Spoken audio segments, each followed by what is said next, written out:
The story begins with our main protagonist floating in the air as if he were about to be teleported to a different world. At the same time, he heard an automated voice asking him if he believed in destiny that would lead him to a different ending with his different choices, or if he instead believed that no matter what choice he made, he would still lead to the same destiny. When he teleported into a different world, he saw people screaming for help. They were running away and some were being attacked mercilessly by monsters. Some even cried because of how they were terrified by the beasts. They were begging the monster not to come closer. Unfortunately, they ran but still ended up on the cliff, which means they don't have any other way to escape. The gigantic monster is heading at them and they all hide into a huge rock hoping that they won't be seen. The lady who was also trying to survive was crying in fear. She prayed that the monster couldn't see nor follow where she was. Her tears dropped, but no matter how she wished, the monster still caught her. The monster bent to level her face and she was so scared knowing that it would be her end. She was begging the monster to give her mercy, but still, the monster ate her alive, causing her to scream in agony, which was heard by our protagonist. He was also hiding in a huge rock. He knew in his mind that this place was the Ghost Star, which is a novice trial. He never expected it would be so difficult, and he recalled that it was said that after using the job change materials, as long as he survives on the Ghost Star for 5 minutes,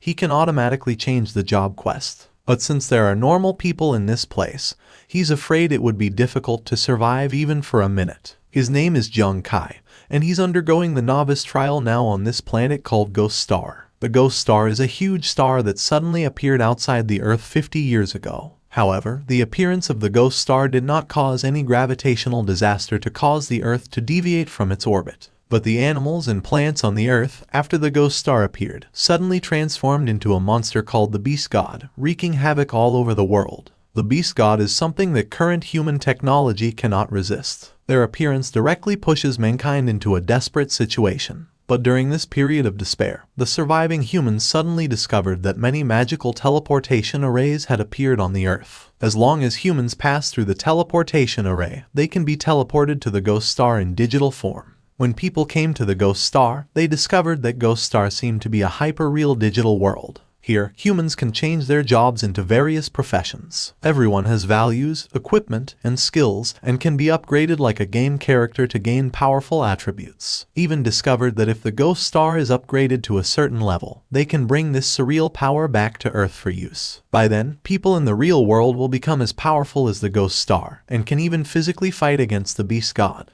In short, the current human beings want to overcome the desperate situation and survive and must get power from the Ghost Star. And these people who go to the Ghost Star one after another are collectively called explorers. At this moment, Jung Kai took a glimpse of the monster and found out that everyone was already dead except for him.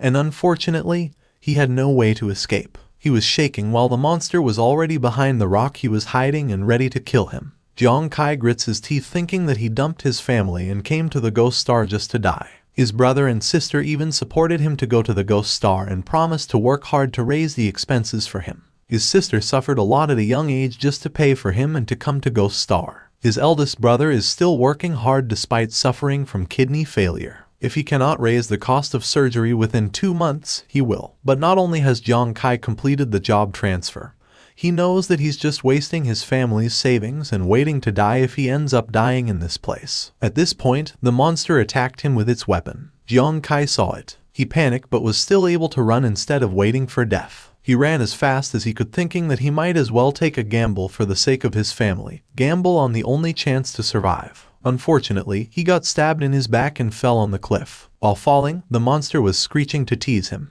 Jung Kai grits his teeth out of anger toward the monster for being able to defeat him. Surprisingly, a system window appeared in front of him. He was surprised upon seeing a blinding light. The system gave him a message, congratulating him on triggering the 1 in a million probability of getting a hidden career since his behavior is very consistent with that of a gambler. As per the system, Jung Kai successfully completed his transfer, so he finally became an honorable hidden profession, specifically a gambler. After receiving a surprise notification from the system, he then fell to the ground below the cliff. He was coughing and he looked around, then noticed the beast's sword that also dropped in the area. He got up slowly and was confused about why he didn't gain any wounds after jumping off the cliff. Not just that, but also all of his injuries recovered perfectly. A dazzling azure light appeared once again, and as expected, it was because of the system window. The system window appeared together with a lovely long-haired lady telling him that he had recovered because he managed to complete the job change which refreshed his attributes. Basically the same as respawning at full health. "Are you an AI that exists in Ghost Star?" Jiang Kai asked, and the lady told him to put it that way. She also congratulated him on his successful job change, so now she would be explaining the talent Jiang Kai possesses as a gambler. According to her, Jiang Kai's first talent is a multiplier. All the system rewards and penalties Jiang Kai receives will trigger the 2x multiplier, and there's a 1% chance that he will trigger the super multiplier effect. When the super multiplier is triggered, he will receive 10 times the reward or penalty. In addition, Jiang Kai triggered the multiplier talent when he received the multiplier talent.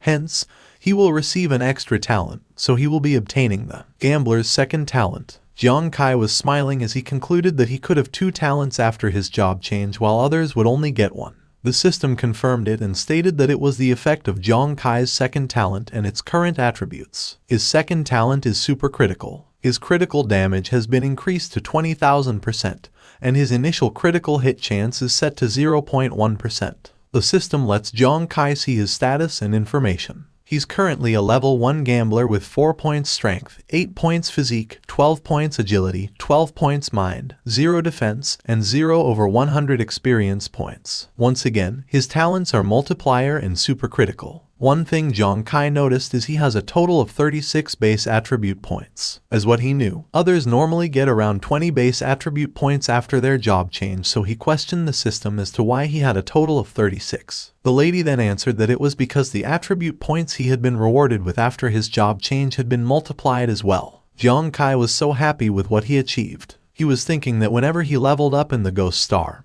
he would get 20 points instead of 10. In short, if he levels up once, it will be equivalent to others leveling up twice because of his multiplier. Plus, he has his second talent that makes him more satisfied knowing that others only have a 200% critical hit damage while he has 20,000%. Even though he only had a 0.1% critical hit chance, as long as he can increase it. He believes his damage will be extremely terrifying in the future. He then walked toward the weapon of the beast who dared to kill him. He only wanted to complete his job change as soon as possible so that he could come to the Ghost Star to earn some money for his brother's surgery. He was aware that no matter how weak the person's profession was in Ghost Star, they could still earn more than they could on Earth. He then pulled the weapon while still thinking that he never expected to trigger a hidden requirement and obtain a strong secret profession like a gambler. He was guessing that he would be able to earn enough money for his brother's surgery real soon and would surely be able to live a better life in the future. The system then popped up to inform him that he must complete the mission and arrive at Divine Glory City safely. He knows that completing his job change is just the first step in his beginner's trial. Now, what he needs to do is complete his main goal of his beginner's trial, which is to reach the destination of the beginner's area Divine Glory City in 7 days. But he was also aware that it's extremely difficult to get there safely knowing that the beginner's area is filled with monsters and the mission will fail the moment he is killed and he will be teleported back to Earth in an instant. Even though their physical body back on Earth will not suffer any damage if they die in Ghost Star,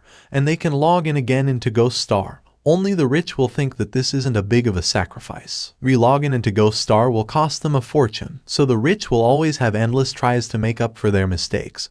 But for a poor person like him, he knows that he must clear this on his first try. There's no second chance for him. As he was walking while thinking, he suddenly heard a noise coming from a monster. It's a crying sound that is a little bit familiar to him. He immediately hid in a tree and took a little glimpse. He then saw a huge snake that attacked a human. Surprisingly, this guy being attacked is Jiang Kai's childhood friend, Yuanju. His ability was activated, but he was screaming in fear and couldn't dare to attack. Jiang Kai then also saw that his friend was surrounded by several snakes, not just one. He was afraid to help since these kinds of snakes are so poisonous that even the human-faced beasts would die from just one bite of this snake. Yuanju turned his head around the moment he heard someone calling his name and telling him not to worry. Jiang Kai was bravely charging at the snake with the weapon he got below the cliff that was owned by the beast. Yuanju then asked him what he was doing in this place. Yuanju was crying thinking that he could not survive at this rate, so he told Jiang Kai to leave him knowing that the snakes have really high attributes and are extremely poisonous, which he believes they cannot stand a chance as a beginner like them. Jiang Kai then told him not to worry again.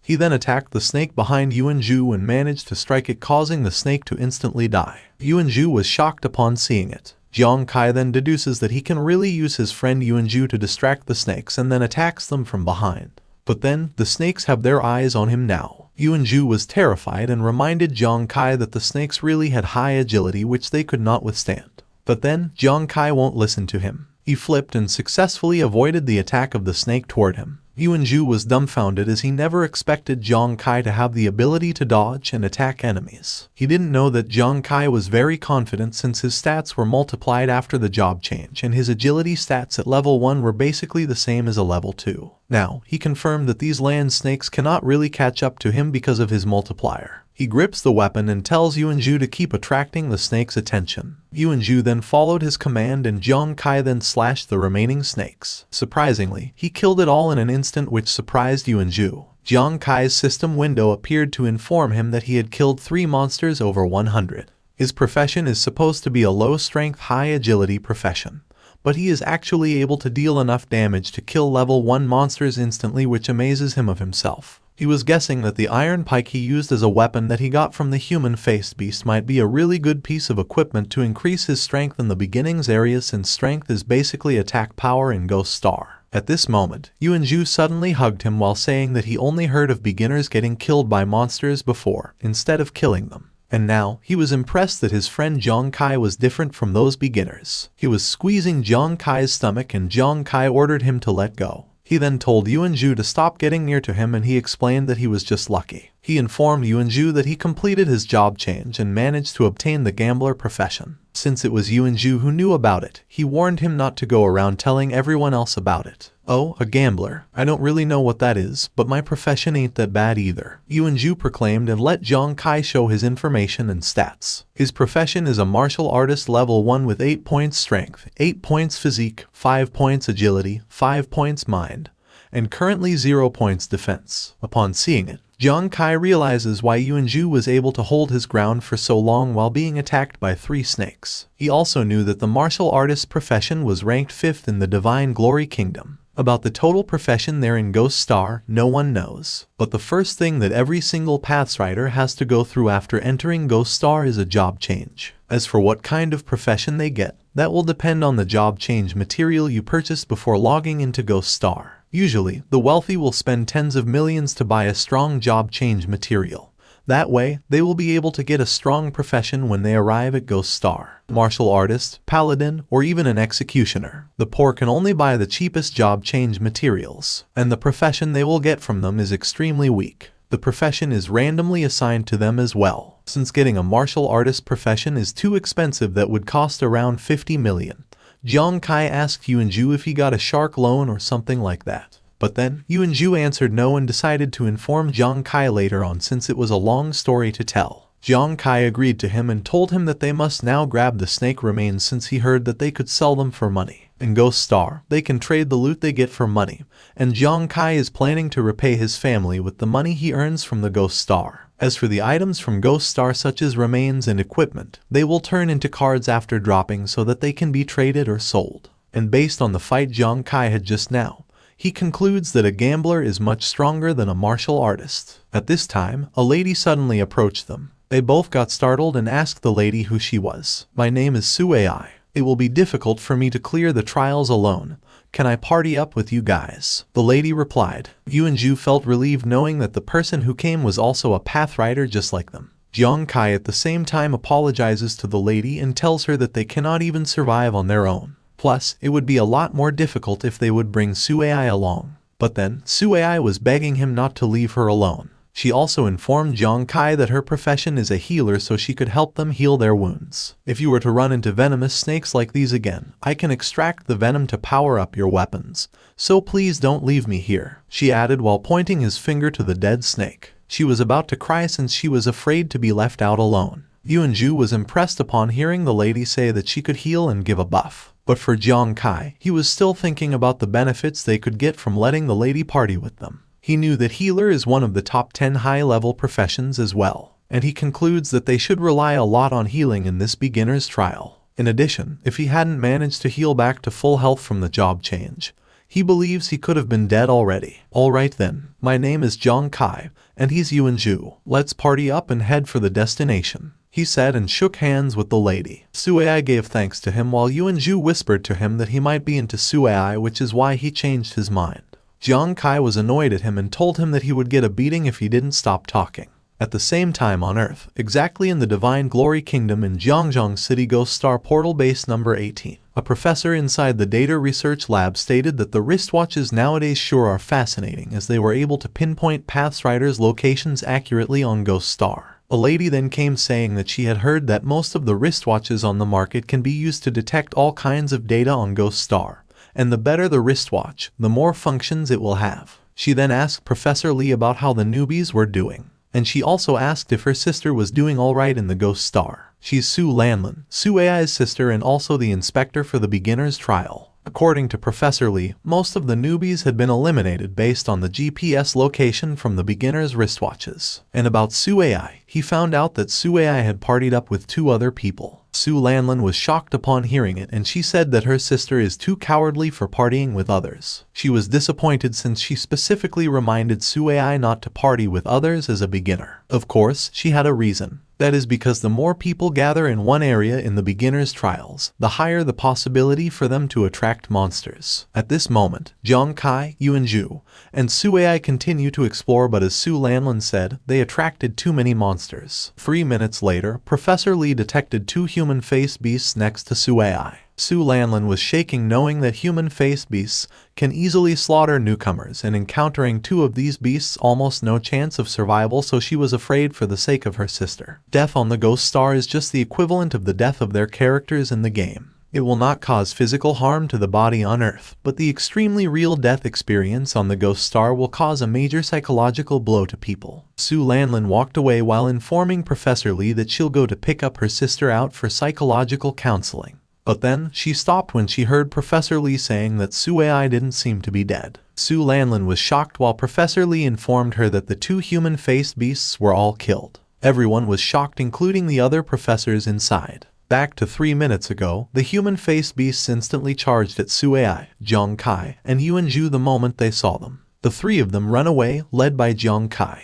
He could see that both of his 2 companions weren't as fragile as him and bound to get caught up, so he stopped running and told his friend Yuanju to run away first together with Suai. Yuanju cried and didn't want to leave his friend behind, but then Jiang Kai told him to listen and promised that he would defeat the monsters. He knows that the 3 of them would surely die if they let the monster chase them, so he wanted to stay and kill the beast by doing his best. He jumped at the beast and lifted up his weapon. He then struck the beast with his weapon and its blood dripped. He smiled knowing that he successfully stabbed one of the human-faced beasts. But then, the other one attacked him, causing him to fly away, and slammed on the rock. He then sees the 2 human-faced beasts standing in front of him, and he realizes that these beasts seem to have a lot of health as he wouldn't be able to kill them with just 1 hit. The beasts walked toward him. He was annoyed thinking that he would be killed in a novice trial, which he never wanted to happen. At this point, Yuanju was trembling and had teary eyes. Suai also cried and told Yuanju that they should go back to save Jiang Kai. Yuanju was shaking while thinking of what he should do. At the same time in the Earth, exactly in the River Middle City residential area where Yuanju's house was located, his mother had a visitor who was the benefactor who gave Yuanju the materials to change jobs. Yuanju's mother offered a cup of tea to the visitor, and she was glad as she heard this guy was so optimistic about her son. And for her, her son looks tall and strong, but in fact he's very timid. She also concludes that if Yuanju encountered a monster on the Ghost Star, Yuanju would definitely not even dare to fight. The visitor then replied that Yuanju is a child who is more fearful than ordinary people when facing danger, but he found out that no matter how scared Yuanju was sometimes, as long as he saw someone in need of help, he would never leave timidly. Going back to Yuanju, he screamed angrily while charging at the human-faced beasts. He then attacked both without any fear and both beasts fell on the ground. Kai, you protect me as an outsider just because I'm cowardly, he uttered. Jiang Kai was shocked to see Yuanju help him. Yuanju still possessed his magic power, and he claimed that he and Jiang Kai were brothers who should walk together to die. Jiang Kai was dumbfounded seeing Yuanju's different aura. Yuanju at the same time charged at the beasts once again with a clenched fist and strongly attacked both. His attack against the beasts creates a blinding light, and seeing him manage to defeat a human-faced beast with 1 blow, although the damage caused is very low. Yuanju stomped at the dead body of the human-like beast. Jiang Kai was staring too long at him without noticing that he was slowly healing because of Suai. Suai, "What are you doing back here? You don't have a combat profession," he said, and Stowaway was emotional while telling him that she didn't want to leave since she, as the doctor of the team, shouldn't leave no matter how scared she was. At this point, she recalled that her father died during the fight against the beast tide due to the loss of medical support. So now, her team members also need support, so she cannot just leave and run away just for her sake. After a few seconds of using her healing power to Jong Kai feels that his injury is perfectly healed. He smiled and stood while saying that Stowaway really was not afraid of death. More human-faced beasts appear and Jong Kai concludes that their total damage isn't enough to kill them all. He flinched as he remembered something. It was the time Stowaway mentioned that she could attract snake venoms for them to increase the attack power of their weapon. He opened his system to see the land snake from his inventory and asked Stowaway if she could really extract snake venom. Stowaway answered yes, and Jong Kai then grabbed out the snake and ordered Stowaway to heal Yuanju and also add snake venom to his weapon at the same time. Stowaway activates both of her magic powers, but she doesn't promise that she can make it happen at the same time. She followed Jong Kai's demand, and Jong Kai concluded that this was the only method he believed they could win. He also deduces that he can't withstand the damage from the human-faced beast, but Yuanju can. Although his attack is not enough to kill the human-faced beasts, he knows that Stowaway is a healer who can help him increase his attack. Looking at it this way, the three of them are clearly the standard shield milk output combat combinations in the game. After a few seconds, the poison upgrade has been completed. Jong Kai then charged at the human-faced beasts, while ordering Yuanju to control a human-faced beast for him. Yuanju then told him no problem, and he then attacked one of the human-faced beasts. He jumped to the beast once again and attacked it, causing it to instantly die. While killing the beast, he concludes that they can still fight as long as the three of them work together and perform their duties. After killing one of the human-faced beasts, he then received a notification from the system that he gained 5/100 experiencer values for killing the beasts. He smiled after it while Yuanju was surprised. Stowaway, on the other hand, was still emotional. But this time, it was because she was glad that they really made it. The remaining one human-faced beast was roaring, but the three were now confident to deal with it. Jong Kai confirmed that teamwork really works, and now even if there's another one beast, he was sure that they could also beat it perfectly. The three of them charged to the beast while the beast did the same thing. Yuanju attacked the beast using his fist while Jong Kai used his weapon. Stowaway, on the other hand, used her power to continue healing her companions and gave them buffs. What? The transmitted watch data showed. Did they really kill two human-faced beasts? But a human-faced beast can slaughter a group of newcomers. How did the three of them do it? Su Lanlin asked in confusion. Professor Lee then stated that according to the watch data, Stowaway currently has no killing ability, and the explorers on her team are also weak in first-level damage. From his point of view, he finds out that the killer can only be someone named Jong Kai in the team. But the strange thing is that his occupation cannot be found. Su Lanlin was confused about how it happened. She couldn't explain either how someone is able to kill human-faced beasts, but can't find his profession. Because of it, Su Lanlin becomes interested in knowing more about Jong Kai's character. Going back to the Ghost Star, Jong Kai collected 2 corpses of the level 2 human-faced beasts. The 3 of them lay down on the ground and were so happy that they were able to survive. Yuanju laughed and said that he never expected Jong Kai to be so smart. Now that they had the strength to fight against the human-faced beasts, Stowaway was confident that they would also be able to safely reach the end of the trial. Yuanju then told her that she could go directly to the end point to end the trial. Jong Kai then told them that there was no rush, knowing that there was still plenty of time to reach the final destination, Shengyao City. He wants them all to not rush to go there, but the two were confused as to why. Don't worry, you know that point will be calculated after passing the trial. If you can rank it in the top 3 in the standings, the military will reward you with equipment. Jong Kai stated. It was said that the equipment awarded by the military is very good and will be of great help to newcomers in their development of Ghost Star. Now, they have the ability to kill monsters, and killing monsters can be redeemed for points. If they had more than points, they could hope to be in the top 3, so he suggested that they should earn monsters first to earn points, then get the military reward. The two were surprised upon knowing it. A few hours later, Yuanju was luring land snakes. He was afraid and was hesitant to believe that they could really earn points with this method. He managed to lure lots of snakes, and he's terrified thinking that he might die at this rate. Zhu, be brave. You're a martial artist apprentice, and your characteristic is that you can fight and resist, Jong Kai said. He also reminded Yuanju that they have Stowaway who can heal them at any time. The snakes charged at Yuanju, and Jong Kai then jumped down from the tree and slashed the snake. He instantly killed 3 of the snakes, which made his experience points reach 10 over 100. That is because the rule on Ghost Star is that only the one who kills can get the experience of the prey. And because he's currently the only one with the ability to kill monsters, everyone decided to let him gain experience first. More land snakes started coming out while hissing, but Jiang Kai was determined to kill them all as he didn't want to waste the chance that his companions gave to him to first upgrade, enhance his strength, and ensure the safety of their team. After one day, the 3 of them managed to defeat all the land snakes. The system window then appeared, congratulating Jiang Kai for reaching 100 over 100 experience and leveling up to level 2, triggering the double effect and gaining which is a double attribute point. He was checking his system and he's so happy to reach level 2. Plus, his physique is now currently 12 points and his agility reached 18 points. Suai and Yuanju were glad that he had leveled up, and Yuanju then invited him to talk about what attributes had changed after leveling. Jiang Kai then replied that he upgraded by adding 20 attribute points, and currently has 56 total attributes at level 2, which is not too bad. Upon hearing it, both Yuanju and Suai were shocked. Yuanju checked his own system and he only had 26 total attribute points. He said that he knew leveling would only increase the 4th attribute of strength, physique, agility, and mental power, but normal people will get 10 attribute points when leveling, so he cannot explain how Jiang Kai got 20 points. Suai also checked her system and she added that the total attributes of level 2 are 56 points, which seems to be comparable to level 4. At this moment, Suai only had 12 attribute points in total. Jiang Kai then told them that it was just a profession feature. He explained that his profession can double rewards such as upgrades, but the punishment may be doubled. After explaining, he told both of his companions to keep it a secret. Suai then said she understood it, and she felt like this profession of Jiang Kai is very powerful. Yuanju also said that he doesn't even smell his martial arts in such a comparison. An interface suddenly appeared. It was Jiang Kai's system. She explains that players will gain a profession skill when they reach level 2. But by triggering the gambler profession talent double, Jiang Kai will get 2.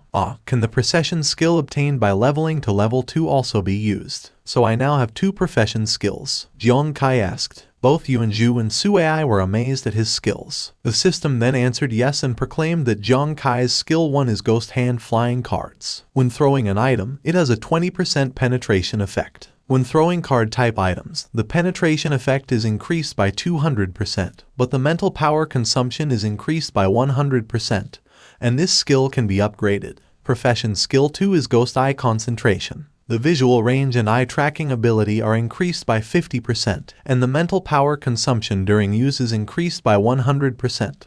Also, this skill can be upgraded. Jiang Kai was wondering if both skills were long range, and although he still doesn't know how to use it, he feels that it seems Gambler is a remote output profession which is quite suitable for him. Okay, I'm stronger now, we can farm monsters with higher experience points, he said, and both his companions were excited. 2 days later, Su Lanlin was checking the players on the screen. The researcher then came and told her that he didn't expect Suai to be still alive after 2 days had passed. Su Lanlin then said that the new team, which was her sister's team, could still survive, and she believes that Jiang Kai still has some strength. At this moment, a man is rushing to them. The man then screamed, calling all the comrades in charge of the novice area and informing them that the novice trial was about to be in danger. Everyone then panicked upon hearing it. Another man then declared that the superiors had detected that Country L had sent stowaways to invade their country's novice area this time, and this was a rare large-scale invasion. We must hurry up and prepare for the situation, the man added while walking.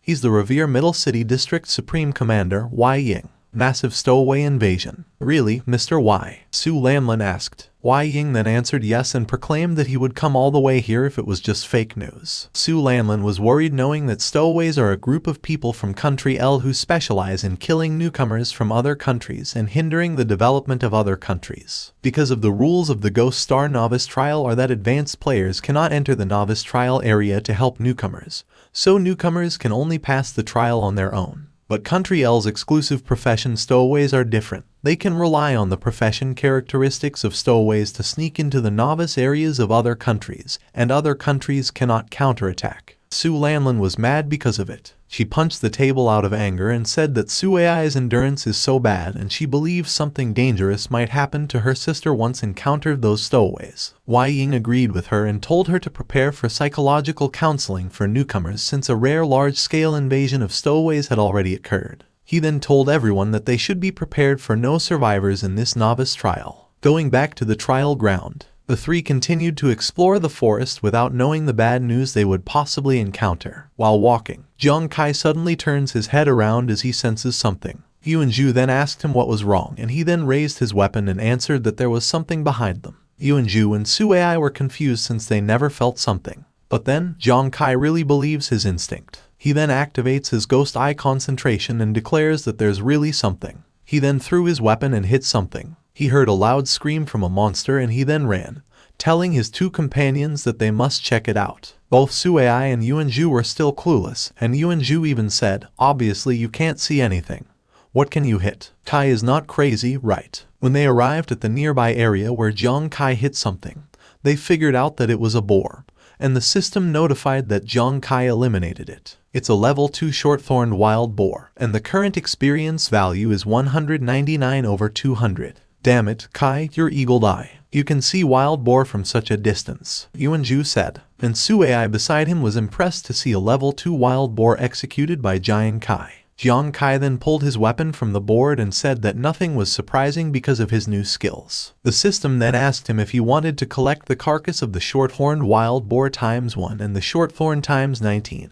And these short thorns can be used as a weapon. Of course, Jiang Kai answered yes. Currently, the profession's skill Ghost Hand Flying Cards increases the damage of his thrown objects. The Ghost Eye concentration is equivalent to the special effects of a telescope in slow motion, allowing his attacks to hit farther and more accurately. In other words, he can now snipe and skill low-level enemies from a long distance without them being able to detect him. Okay, I still have a little experience to level up to level 3, so let's go kill monsters elsewhere first, he said. And Yuanju replied, "Alas, I am still at level 1. At this moment, there are people watching them underwater, and someone proclaimed that their second team was so lucky as they never expected to run into treats as soon as they arrived. They then came out from the water and proclaimed that they now have something to play with." Jiang Kai instantly saw them and he asked their identity. The unknown men then held their swords and told the three not to be afraid of them since they weren't bad people. They then walked towards the newbies and the captain stated, "We just want to rip your chests open, hang you up, and bleed to dry, or I'll skin you and attract a human-faced beast to slowly lick you to death." A lot of these people appeared and surrounded the three newbies. The boss then showed up proclaiming that he had only one goal this time. Jiang Kai stared at the boss, but then he didn't see the man's face as he was also wearing a mask. As expected, it was the men from the Stowaway, and this guy was the captain for the second time. "I want all the newcomers of your Shengyao to fail the test," he stated. And Suai was shocked, saying that she knew the people who were from Stowaways who specialize in killing newcomers. Jiang Kai and Yuanju were shocked upon hearing it. Suai also detected that these people are above level 3, and the tallest of them all is level 5. Jiang Kai never expected to face a level 5 explorer. His current total attributes are at best against a level 4 explorer, trying to take on a level 5 unless he can. "Brothers, let's start," the captain uttered. Jiang Kai then runs away, knowing this is all they can do as of now. While running, he was commanding Suai and Yuanju to form a team, then split up and run away for the time being. The two then listened to what he said and also ran away. Look, how quickly do they fly away when disaster strikes. Are all Shengyao people so cowardly? The enemy captain said. He then orders two of his men to go and kill who escaped, which is Jiang Kai, while Yuanju and Suai will be left for their troops to slowly torture. His men then chased Jiang Kai. Jiang Kai ran as fast as they could. The two men who chased him were challenged, knowing that Jiang Kai is a fast runner. They were expecting to catch him easily, but then Jiang Kai suddenly vanished. They were confused and decided to stop. "Hey, boy, do you want to play hide and seek with us? So excited. When we find you, we will cut off your feet first," the enemies uttered. Jiang Kai then threw his weapon at one of the enemies, and the enemy who saw his weapon then said, "Here we go. This kid is still trying to resist, but I can easily defend against attacks from newbies." His prediction was wrong after all. He flew away after he got hit by Jiang Kai's attack. His companion was dumbfounded. The guy who got hit by Jiang Kai's weapon suddenly fled, so the other guy thought his companion was running away in fear. But then, his eyes rounded the moment he saw his companion struck on the chest and possibly died due to the strong force, as it turned out that this guy flew far away and bumped on the tree. Ha, one hit and you're dead. Is that a stowaway? Zhong Kai, and he was currently standing behind the enemy. He was holding another weapon while proclaiming that stowaways don't seem as strong as he thought they would be. The enemy opened the system and checked Zhong Kai's information. Then he confirmed that Zhong Kai is really a newbie, so he cannot believe that Zhong Kai was able to kill his level 3 companion. He also saw the attribute points of Zhong Kai on his system, but then the crit rate and crit damage were unknown. He was shaking since his attributes at level 3 are only 45 points, while Zhong Kai, who is just a newcomer, had around 60 points, which was impossible for him to happen. Zhong Kai then attacked him and asked, "How is that impossible?" The guy was pierced and was unable to fight back. He kneeled on the ground in front of Zhong Kai and fell on the ground lifeless. Right now, Zhong Kai confirmed that his total attributes are comparable to those of a level 4 explorer, and he can indeed kill a level 3 stowaway. He just proposed to separate and escape just to attract a small number of stowaways so that he could kill them,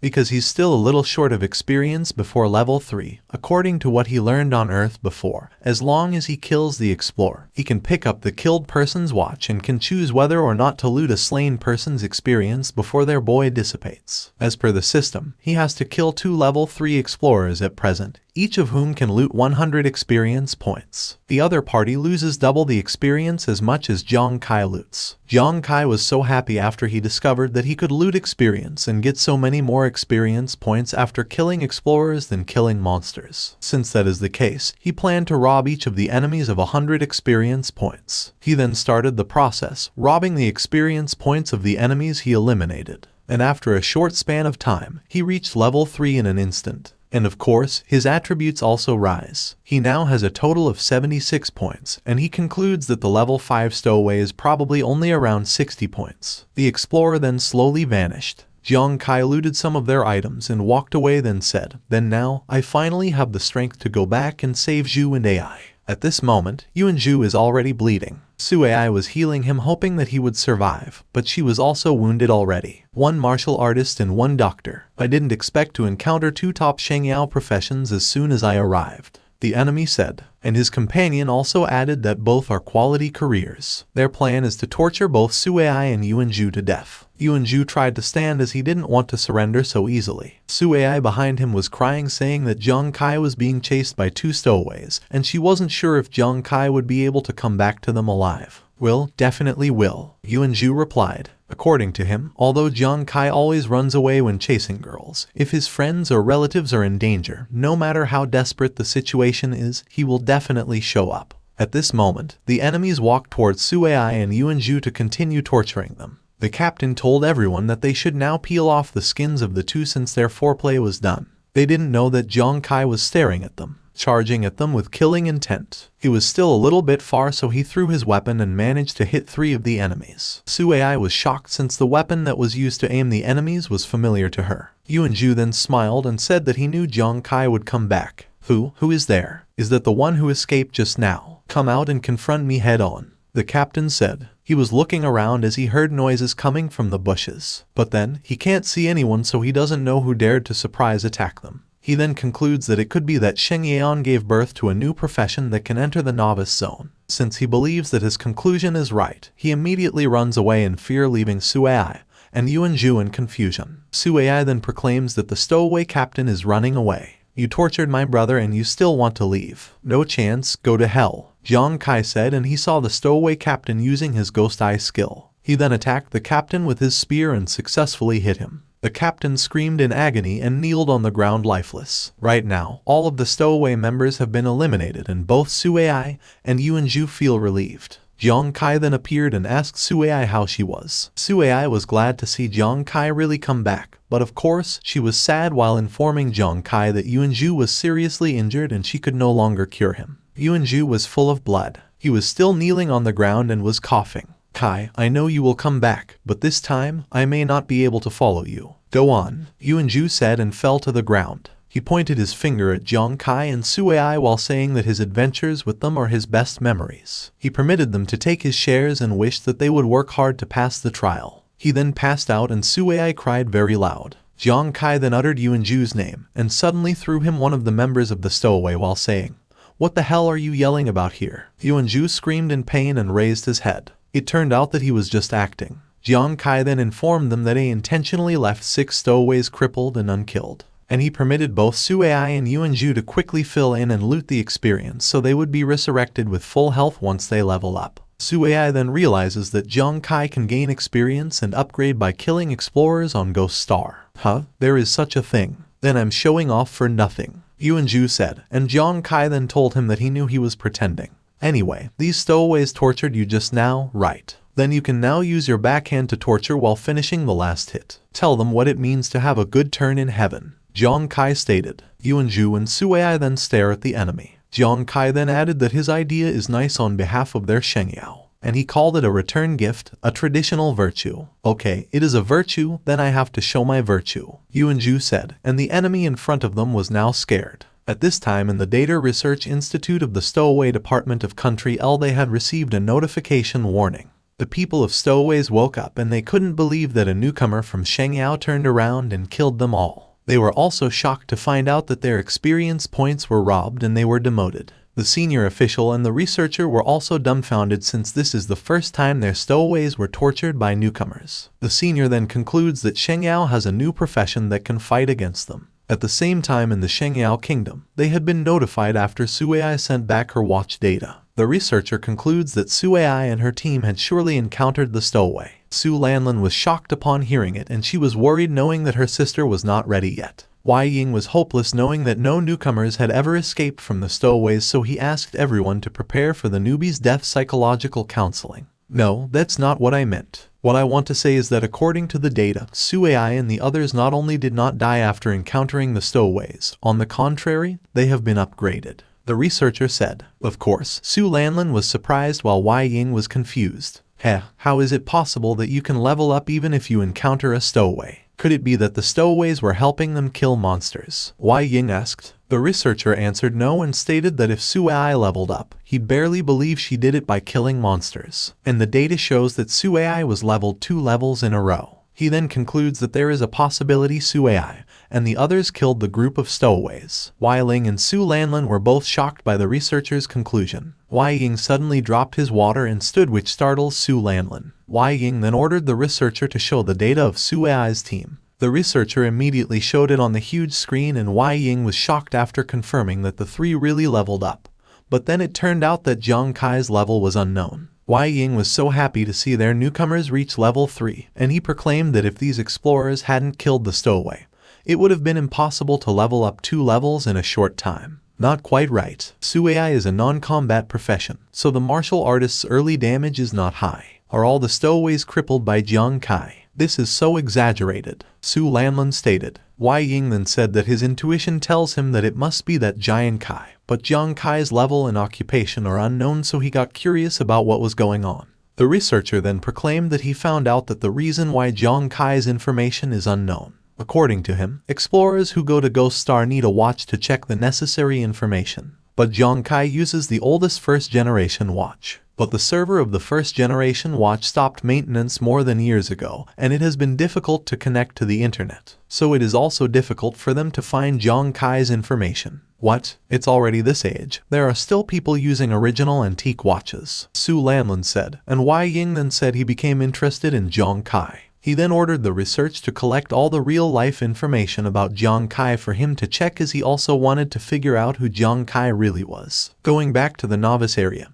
Yuanju was so happy that he revived with full health by leveling. Suai then said that she also didn't expect it to happen. As per Yuanju, he also obtained the professional skill of Earthshaker, and he believes he can now knock up nearby enemies. Suai also proclaimed that she also activated the professional skill Doctor's Heart, and now her healing abilities are even stronger. As expected of a doctor's profession skill, not fancy at all and very practical. Jiang Jai said, Kai, you said that I am 1 level higher than now. Will I be able to beat the stowaways like you next time? Yuanju asked. What are you thinking? Do you think you can defeat the stowaways at level 3? I'm already level 4 now, look at my attributes. Jiang Kai replied while showing off his system. Yuanju was shocked upon seeing it. He then asked Jiang Kai when he reached level 4 when he was only level 2 just now. Suai at the same time was surprised after confirming that Jiang Kai's total attribute is 96 points, equivalent to a level 8 explorer. Jiang Kai then told them that when he was escaping, he killed 2 stowaways and reached level 3.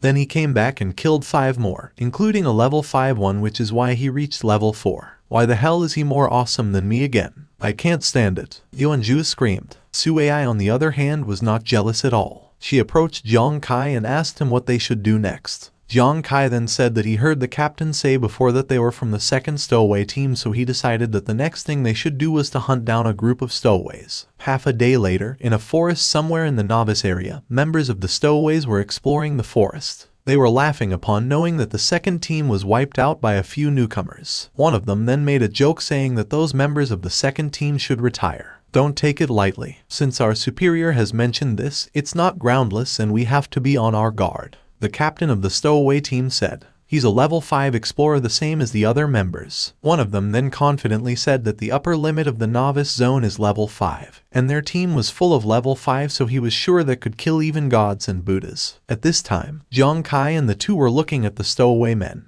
Yuanju was hesitant and asked Jiang Kai if he really wanted to fight 9 level 5 stowaways. Stowaway was also scared and asked Jiang Kai that they must leave. Jiang Kai then told them not to be afraid, since he believed that even if he couldn't eliminate those men with his current attributes, he was sure he could still protect his 2 companions and evacuate. Plus, he was sure that those men would surely attack other newcomers if they didn't kill them, so instead of passive defending, it was better for him to strike first. He then charged at the enemies and the captain then noticed his existence. "Look out, someone's here," the captain said. One of them then detected that the one charging at them was just a newbie level 4. The other guy then stated that a newbie would be lucky to be alive in this pace and leveled up. And since it was surprising that someone reached level 4, he concludes that the one heading to them is the person who wiped out Team 2. The captain then smiled and said it was a major discovery. He then told his men to keep alert and chase Jiang Kai, claiming that it would be a great military achievement if they would capture Jiang Kai. Jiang Kai then ran in the other direction, as it turned out that he just wanted to get the enemy's attention. But then he was annoyed by the fact that the stowaways still knew how to maintain formation. Their previous plan was that he would lure the enemy first, wait for Yuanju to find an opportunity to use Earthshaker to know everyone away, and he will take advantage of the gaps when the stowaways are being knocked away and kill them all. But now the team of stowaways is too long. If Yuanju can't knock everyone away at once, this way, if there are any stowaways left, they may escape. The enemies chased him while he was trying to think of another solution to surely wipe out all the stowaways. He then stopped running away while glaring at the enemies. He then charged back at them as he decided to gamble some blood to lure them in. Upon seeing him running back, the enemies got confused with his actions. "Where are you running to? Are you scared that you have no idea what to do?" one guy said while charging at Jiang Kai. He then attacked Jiang Kai and Jiang Kai's little bit of blood splattered. He was coughing, but he believed this was just a scratch. He continued to run and the enemies suddenly gathered. But he doesn't mind it at all. He still ran and surprisingly managed to avoid all the enemies' weapons. "What are you doing?" the captain asked. He was shocked when he witnessed a Jiang Kai, level 4, dodge all his men's attacks. One of his men then reported to him that something was wrong. This guy was checking the system, and according to him, the initial detection time was too short to find out its attributes. But just now, he has been testing it with a high-end watch. He also found that although he still can't find out Jiang Kai's overall attributes, he can now find out Jiang Kai's agility. At first, he thought it was around 30, but then the captain won't believe it. Their other companion then said that it must be wrong, that his agility at level 5 is less than 20 points. And if Jiang Kai's agility is so much higher than him, he cannot think of a way how he could eliminate Jiang Kai. The captain was shaking while staring at Jiang Kai, thinking that it was hard to go wrong with the watch they had. And if Jiang Kai really has such high agility, then he concludes that Jiang Kai was just pretending to be caught by them. "No, we've been tricked. Get out of here," he screamed with anger. His men were confused while Jiang Kai laughed and said that a bunch of idiots finally found out his tricks. But now he have tricked the enemy's formation into a group. "Want to run now? Then it's too late," he added. The captain looked above them upon hearing a noise, then he saw someone cast an attack. Of course, it was Yuanju. Yuanju activates his Earthshaker and all the enemies are looking at him. They then all flew away the moment Yuanju's Earthshaker landed on them. "Well done. Next, just leave it to me," Jiang Kai uttered. He was holding his thorns and attacked the enemies one by one. All of them were pierced on their forehead, and Jiang Kai then proclaimed that he had solved it all at once. "Shit, 9 level 5 were killed in an instant. Kai, What kind of pervert are you? Yuanju said with a shocked face. After eliminating the enemies, the system window then appeared to notify that Jiang Kai had plundered a total of 2,000 experience points and reached the maximum experience in the novice zone and the highest level of the novice zone, which is level 5. Jiang Kai was so happy that he finally reached level 5. For every level higher explorer killed, the experience that can be plundered will be doubled. And now, he was wondering if a level 5 explorer plundered 400 experience points. At this time, Suai was very proud of Jiang Kai for reaching level 5, and she mentioned that she heard level 5 is the upper limit in the novice zone. Jiang Kai then told them once again that explorers get more experience by killing other explorers. Jiang Kai intentionally left 4 low-level health stowaways and permitted both Suai and Yuanju to finish them off to plunder their experience points. As per Jiang Kai, in order to improve his combat power before, he was the one who killed monsters first to get points and level up. Now that he has killed enough, it will be his turn to lead his companions in killing monsters and getting points. And once they have earned enough points, he believes that will go to the finish line of the novice trial. Suai was so happy upon hearing it. And of course, Yuanju was more than happy since he could now finally kill monsters with the help of Yuanju. They continued exploring the forest, and while they were walking, Jiang Kai told his companions not that they should be able to earn a lot of points since they were now close to the finish line. However, he was aware that the closer they got to the finish line, the scarier the monsters become, and there may even be a boss in the novice area, so they needed to be careful. At this time, they suddenly heard a loud roaring sound. As usual, the sound came from a monster. They followed the sound and found 2 corpses of human-faced beasts. Yuanju noticed that there were so many bite wounds on the bodies of the human-faced beasts, so he concluded that something bites these beasts to death. Jiang Kai then activates his ghost eye concentration and he sees a golden light from afar. He felt that it seemed some golden creature killed 2 human-faced beasts. Suai was wondering what creature it was. They weren't aware that it was already behind them. This golden creature charged at them and Yuanju then said, "What kind of creature could kill 2 human-faced beasts? Is that thing coming for us?" They turned around and saw something like a meteor. It passed through them and their clothes got scratched. Yuanju then proclaimed that this golden creature might be targeting them. When it went toward Jiang Kai, Jiang Jai's eyes rounded as he noticed something.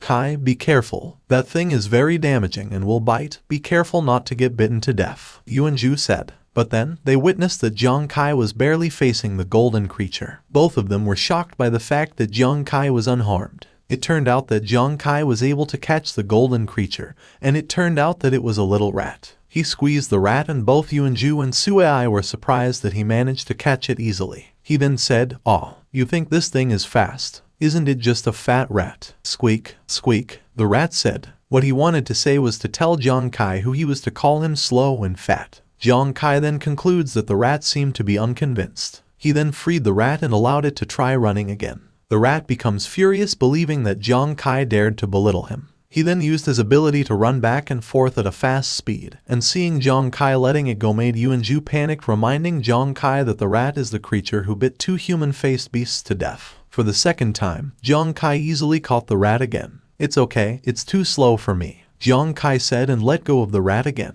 He permitted it to run numerous times, but he was still able to catch it using his ghost eye concentration plus high agility. With this combination, he was able to catch the rat 10 times in 1 second. Yuanju and Suai were very impressed with Jiang Kai's movement. And a few minutes of catching it, the rat surrendered. "Oh, it seems that this mouse has been captured by me and won't run away anymore," Jiang Kai said. "Damn, did you catch a pet with your hand speed?" Yuanju asked. Jiang Kai then said that he didn't know if this rat could be tamed and used as a fighting force, but he believed it was still a good deal to pick up 2 human-faced beast corpses for free. At this time, Jiang Kai noticed that Suai and Yuanju were almost level 4 with experience points, so he told them to hurry up and collect the corpses one by one, then find some monsters to kill, and try to get all of them to level 5 before the trial ends. While he was instructing them, Suai was staring at the rat as she admired its cuteness. Yuanju at the same time uttered that he feels like his martial arts are nothing compared to Jiang Kai.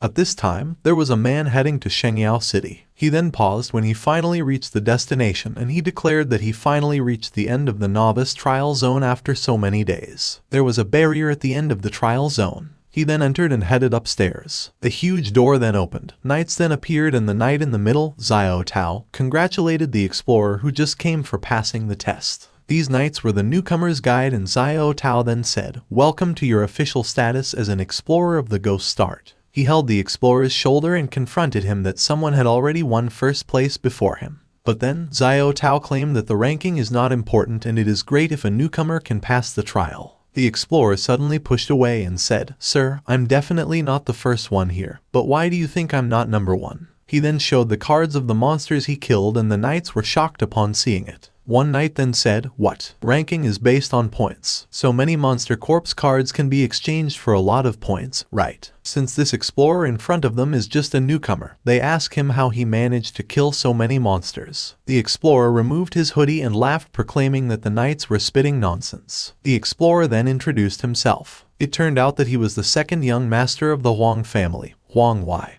and he confidently said that he would be a high-ranking member of the Xuanwu Guild in the future. He also added that he already received special training before coming to Ghost Star. The knights were surprised knowing that Huang family is the one who owns the Xuanwu Guild, one of the top 10 guilds in Shengyao. Then congratulations, judging from the points, you are not only the first in this trial, but you can even be among the top 10 in the entire Shengyao. Xiao Tao said. Huang Wei then screamed and declared, "Today, I, Huang Wei, will leave this to you. Taking first place in the trial is just my first step as a newcomer." He was confident that the entire Ghost Start will be belong to him as long as get more time to become the most strongest. Back in the deep part of the novice trial area, the three continued exploring. They had been walking for quite some time now, and Jiang Kai felt strange since he was expecting to encounter more monsters as they got closer to the end, but then it turned out that they didn't encounter any. The rat was sleeping peacefully on his hoodie, and he concludes that monsters might be scared away by the mouse, which is why they didn't encounter any. Suei giggled while staring at the mouse. They then suddenly heard a loud roar again. A monster then instantly showed up, and Jiang Kai was shocked upon seeing a lot of shadowless wolves. The wolves were heading to them together with the Shengyao Nation novice area boss, the Shadowless Wolf King. Oh no, it was the boss in the novice area, the Shadowless Wolf King. It turned out that there were no monsters because we had intruded into the boss territory, Jiang Kai stated. The wolves surrounded them. Yuan Zhu at this time was teary-eyed while saying that he heard that the Wolf King is the strongest creature that has never been killed in the novice zone, and once encountered, the explorer would possibly die. Yuan Zhu was shaking. He was thinking that there were too many wolves in this area, and if he's surrounded, he can still escape alone.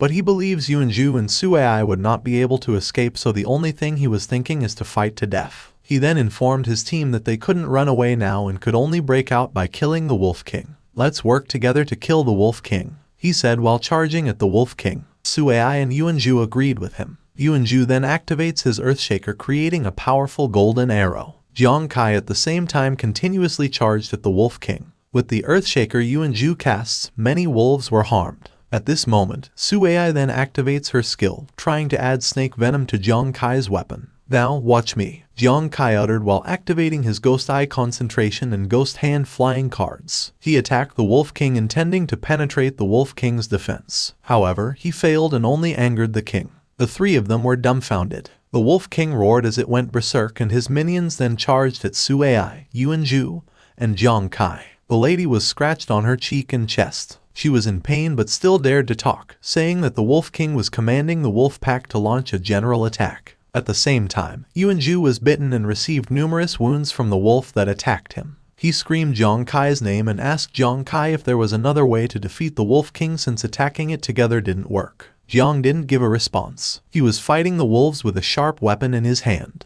He was upset by the fact that the Wolf King's defense was too strong and he was having a hard time killing the wolves surrounding them. He suddenly calls out his pet, who is peacefully sleeping. His pet woke up in confusion. It turned around and believed that the culprits were the wolves around them. Jiang Kai continued fighting and his pet flames in anger while activating its morning grumpy max. Surprisingly, it charged toward the Wolf King and bit through the Wolf King's fur. Jiang Kai was shocked and in disbelief. He activates his Ghost Eye concentration as he is curious if his pet bit a wound. Luckily, he confirmed it. He knows that the Wolf King's defense was too high, which is why their attack just now had failed. And since the Wolf King's fur is torn, he just needs to attack the wound, believing that the Wolf King's defense will be ineffective. He then throws an attack toward the Wolf's King and successfully hits its wound. The Wolf King was roaring in pain. The rat at the same time hopped on the ground with a smile on its face. Jiang Kai was glad that his conclusion really worked. Now, as long as he continued to use his ghost eyes to focus on attacking the wound,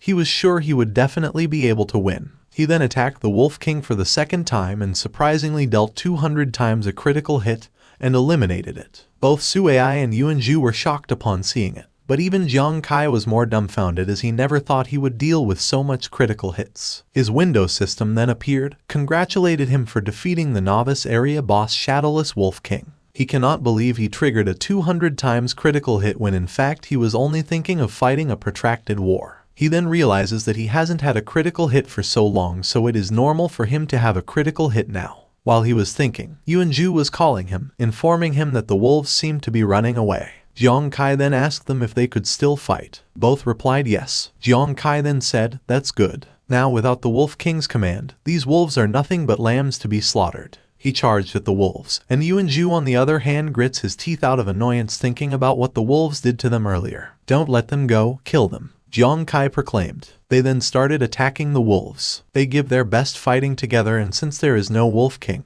they easily defeat all the wolves and none of them are able to fight back. "Unexpectedly, we successfully defeated the boss of the novice area," Yuanju uttered. And Suai then said, "We are so awesome." Jiang Kai then looked at them and informed them that he left a lot of low-health wolves just now, so he allowed them to kill everything so they could earn points. Yuanju then asked him what they should do next. Jiang Kai then answered that they should definitely finish the line now that they had so many points. A few hours later, they finally arrived at Shengyao City on the Ghost Star. Yuanju and Suai were impressed with the magnificent place, and Jiang Kai then told them that Shengyao City is the largest base of activity for the people of Shengyao country on Ghost Star. All of a sudden, the rat ran away so fast. Suai rattled, but then Jiang Kai was calm and told her it was fine since he believed the rat had its freedom, and he knew he and the rat would meet again if they were destined to each other. They then directly went to the novice trial and reception hall, and a knight then congratulated them on passing the trial. The knight introduced himself as Xiao Tao, the new recruit guide. He then proclaimed that the new recruits who had passed the test had arrived. Jiang Kai then asked Xiao Tao if he could see the ranking of newcomers who had passed the trial. But the moment Xiao Tao was about to answer, someone interfered them. This guy was laughing and said, "What a coincidence. I didn't expect that the bitch who works for my family would also come to participate in the trial. Why don't I show you the ranking?" He was talking with Jiang Kai. Jiang stares at him in anger as he knows this guy by the name Huang Wai, and he never expected Huang Wai to be here. Huang Wai opened the interface to check the ranking, and he proudly declared he got the first rank. "You guys also perfectly took the first place, but you are only last on the list," Huang Wai said to tease Jiang Kai. His friends then call Jiang Kai and his team as losers, and they make fun of them for asking about their ranks. They even said that the three were all useless people without a single point. Jiang Kai never forgot that his sister worked at Huang Wai's house to save money for him to come to Ghost Star, and Huang Wai harassed his sister numerous times. Moreover, Huang Wai often uses his brother's illness to humiliate him. He was shaking in anger remembering it. But before he could say anything, Yuanju bravely told Huang Wai to keep his mouth clean. Jiang Kai then grabbed Yuanju's shoulder and told him it was fine. "Sorry, everyone. I would like to inform everyone that the rankings will be rearranged soon, because the top 3 will be taken by the 3 of us," he confidently said to everyone. The people inside then surrounded them. Huang Wai and his friends laughed at them. Huang Wai then said, "What's wrong with you? The 3 from the bottom want to guarantee the top 3. Is that just by talking? Sir, I think someone has gone crazy." Jiang Kai then told his companions that they shouldn't pretend anymore. Suai smiled and nodded. Yuanju also smiled and replied that he had been waiting for Jiang Kai to say it. They then clicked their watches and Jiang Kai said, "Then, let's show our hand." All the corpses they had killed were shown to everyone. It was so many which made everyone dumbfounded. Huang Wai's eyes rounded and he was sweating upon seeing so many monster corpses. Not just beasts with human faces but also a lot of shadowless wolves. They were all in disbelief, especially when they saw the Shadow Wolf King. "What a joke. You bunch of losers can kill so many monsters, even the Shadowless Wolf King. How can this be?" Huang Wai asked with a smirk on his face. "Whether it is true or not, the ranking will tell you," Jiang Kai replied. Everyone was staring at their interface and confirmed that the ranking had been updated. Of course, Huang Wai was furious when he figured out that Jiang Kai, Suai, and Yuanju really took the top 3. He was out of words while staring at the ranking.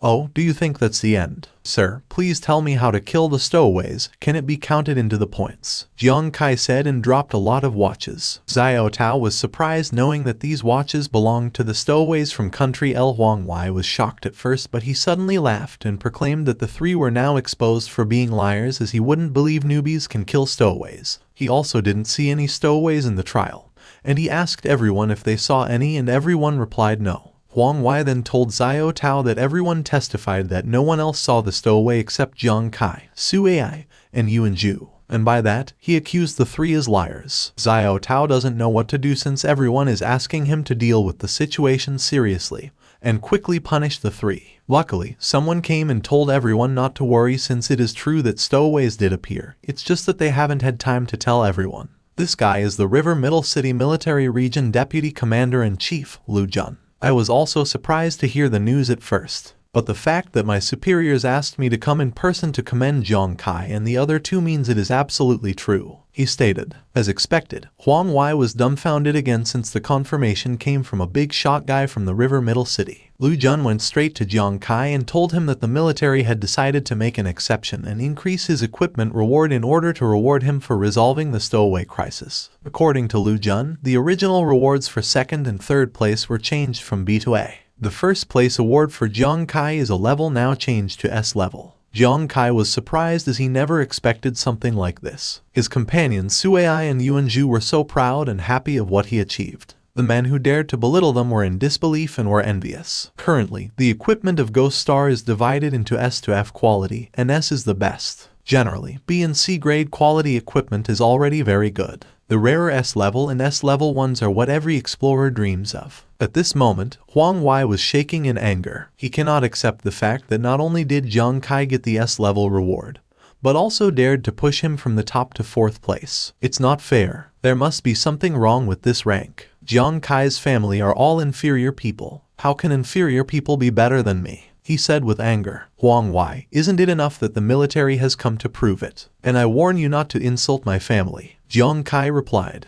Huang Wai suddenly summoned a sword and said that Jiang Kai's family was a lowly pariah. He repeated once more that Jiang Kai's brother is a sick dog and his sister is just a maid. He also insulted Jiang Kai as a bastard that he pinned down and beat against the wall. Jiang Kai was mad, but he never said any words. Huang Wai charged at him while telling him he should know that his maid sister is still working in their house, so he shouldn't piss him off. Be careful or I might have sex with her one day. Huang Wai added that angered Jiang Kai so much. He instantly hit Huang Wai without any words at a fast speed. Huang Wai was speechless as he felt pain in his chest. His blood splattered, and his friends were dumbfounded seeing him wounded. Suai and Yuan Zhu were also out of words as they never thought Jiang Kai would really dare to attack Huang Wai. Jiang Kai shows no reaction. Lu Jun then uttered, "Strike out." Huang Wai comes from the Huang family, which owns one of the top 10 guilds in the country. This Jiang Kai dares to attack him. A guy said. At this moment, Jiang Kai was kneeling in pain. He was shaking while stopping his blood from dripping. He was mad and said, "Jiang Kai, you dare to attack me. Do you know what you're facing?" Jiang Kai's aura was fierce. He then replied, "Oh, you beasts have threatened to attack my family. Do I care who you are?" Huang Wai looked slightly at Jiang Kai. He saw Jiang Kai walk towards him, saying that family was the most important thing to him in the end. Everyone was silent while looking at him heading to Huang Wai. "If anyone dares to touch my family, no matter who it is, I will definitely take action and kill them," he added. He was standing in front of Huang Wai with a spear in his hand. Huang Wai raised his hand to protect himself from Jiang Kai. However, Jiang Kai still stabbed him with the spear. He screamed in agony and cried. His blood splattered and he died. A notification then popped up to notify that Jiang Kai successfully killed level 1 explorer Huang Wai and could plunder 6 experience points. The system asked him if he wanted to plunder it, and he then said, "Only 6 experience points to plunder. Is the big family so poor?" The other explorers couldn't believe what he did. One guy mentioned that the Huang family's Xuanwu guild is a giant, so they believe they won't let this pass. At this moment, Lu Jun is staring at Jiang Kai with a slight smile on his face, thinking that Jiang Kai is not brave and worthy of being the person that the higher-ups want to see, although he is reckless. Ahem. Ladies and gentlemen, it was Huang Wai who initiated the provocation, and Jiang Kai retaliated in self-defense. Let's just put this matter to an end, Lu Jun proclaimed. He then told Jiang Kai, Suai, and Yuan Zhu to follow him to get their rewards. Jiang Kai then said yes and thanked Lu Jun. Yuanju's eyes were sparkling while telling Zhang Jai that he looked so handsome just now. Suai then also added that Zhang Kai's aura is very domineering. They then went to a private place and saw their rewards. It was still in a box. Lu Jun then informed them that inside the box was the equipment that the military gave them as an exception. He permitted them to open the box so they could see what was inside. Of course, the three of them were excited. Suai then opened her box first and saw it shining. She was surprised when a jade appeared. She was aware that it was a life jade, an initial equipment that doctors dream of in the early stages. According to Lu Jun, the life jade adds 15 points to physique and mental power each, and has a bonus effect on treatment and medicine, which is pretty good. On the other hand, Yuanju received leather armor. As per Lu Jun, it is a black rock rhino leather armor that increases defense and strength by 16 points each, and can also reduce damage by 16%. It is high-quality equipment with both offensive and defensive capabilities. Lastly, Zhang Kai opened his box. He was surprised when he saw what was inside. But as per the system, it needs to be identified. Lu Jun then realizes that Zhang Kai still needs an identification card to see the equipment. Since he needed the identification card, Yuanju believed the item was pretty cool. Lu Jun then grabbed an identification card and explained that equipment of better quality generally requires identification cards. He then put the card near Zhang Kai's box and the equipment's information finally appeared. As per the system, it's a 9 Tribulations S-class weapon. This increases strength, penetration, and agility by 9 points each. Each time the user uses a life chaser, the critical hit rate and critical hit damage will increase by 10% up to 90%. After a critical hit is triggered, all the bonus effects of the life chaser will be reset.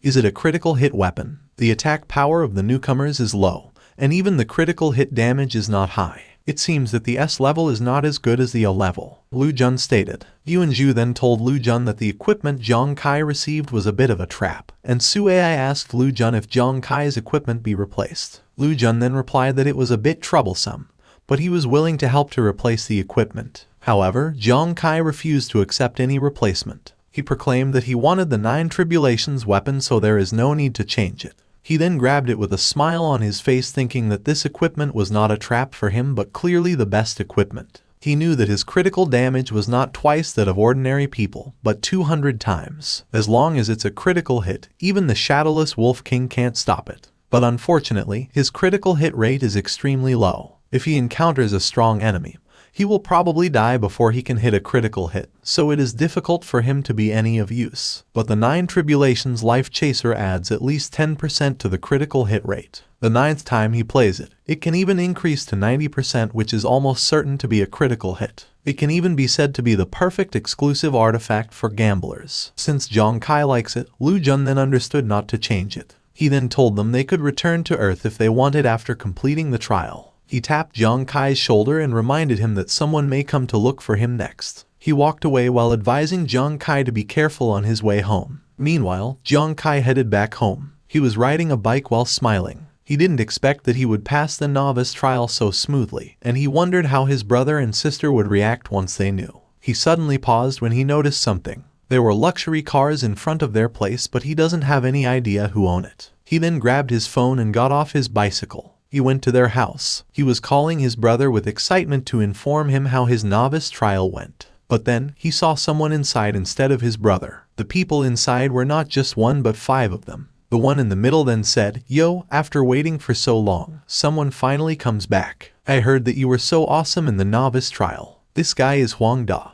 And Zhang Kai knew Huang Da was Huang Wai's brother. He asked what he wanted, but before he could get an answer, more people appeared on his back and pushed him, then closed the door. 2 guys held his hands and commanded him to kneel. Huang Da then stood with a bat and said, "Zhang Kai, do you know my brother was killed by you on the Ghost Star?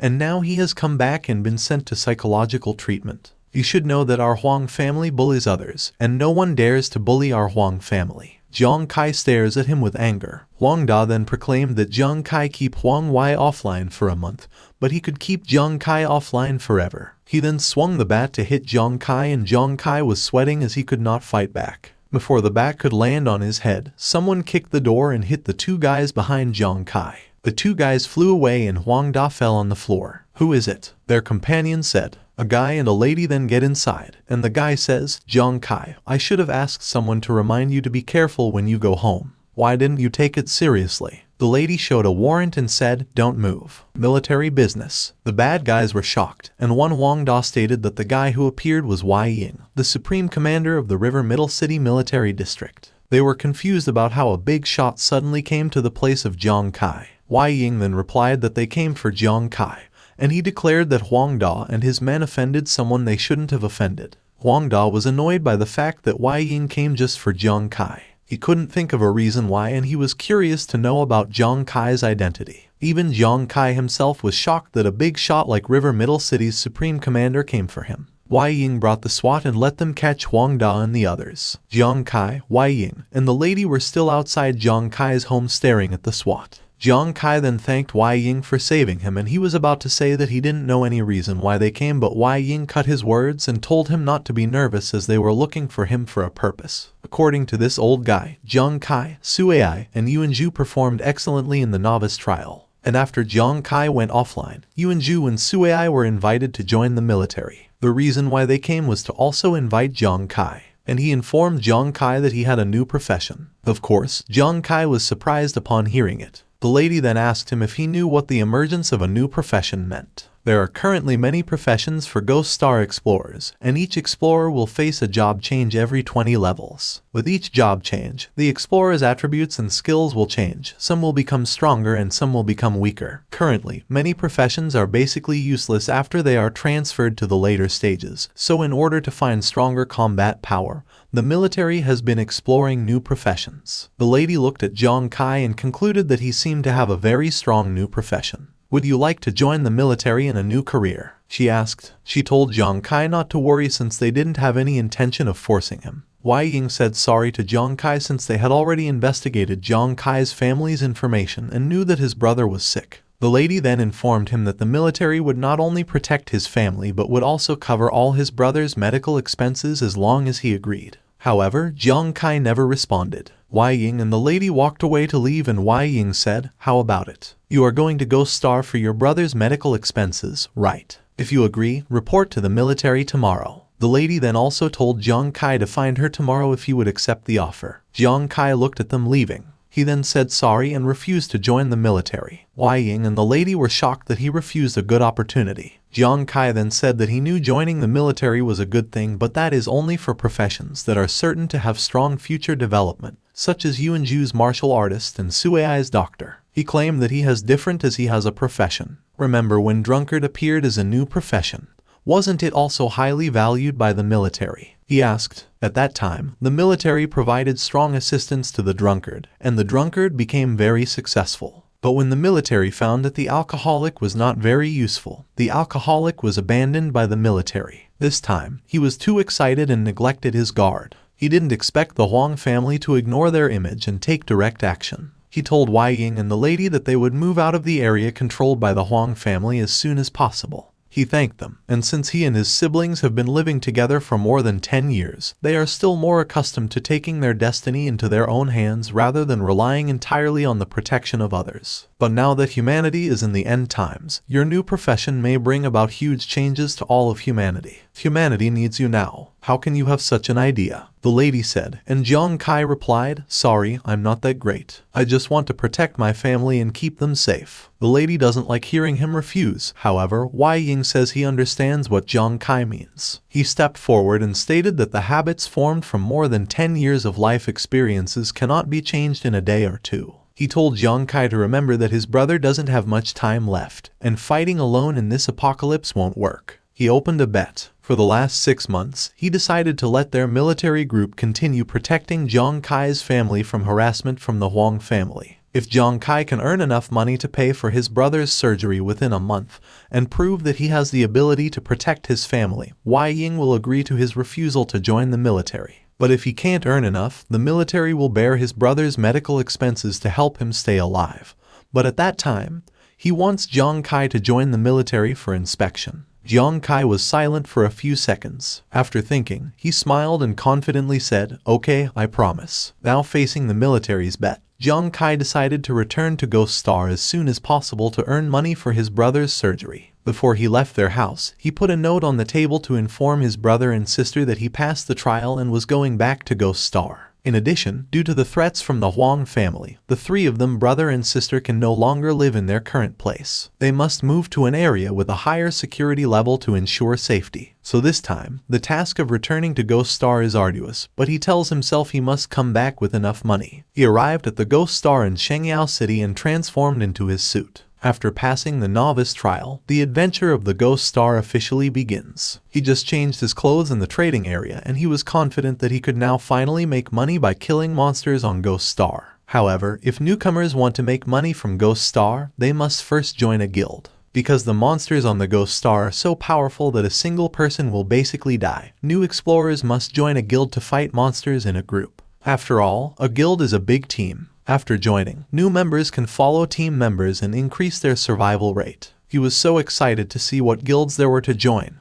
However, the attendant knew him and told him that he could not join any guild at the moment. He was shocked upon hearing it. The attendant then stated that because he have offended the Huang family, he have now been blacklisted by all guilds. Jiang Kai feels like he was pierced as he remembers Wei Ying told him that if nothing unexpected happens, he will have to fight Ghost Star alone in the future. Despite that he cannot join any guild, he still continues and goes to the outskirts of Shengyao City Safety Zone area selection. He was a little bit down thinking that his adventuring ended before it began just because he could not join any guild after offending the Huang family. As he was walking, there was someone approached him, asking if he was worried about which area to go to fight monsters. It was Explorer Hu Yan, a level 29 fortune teller. I am a fortune teller, and I can tell you the best place to go. It only costs 100 Ghost Star coins each time, she said. She was hoping that Jiang Kai would give it a try.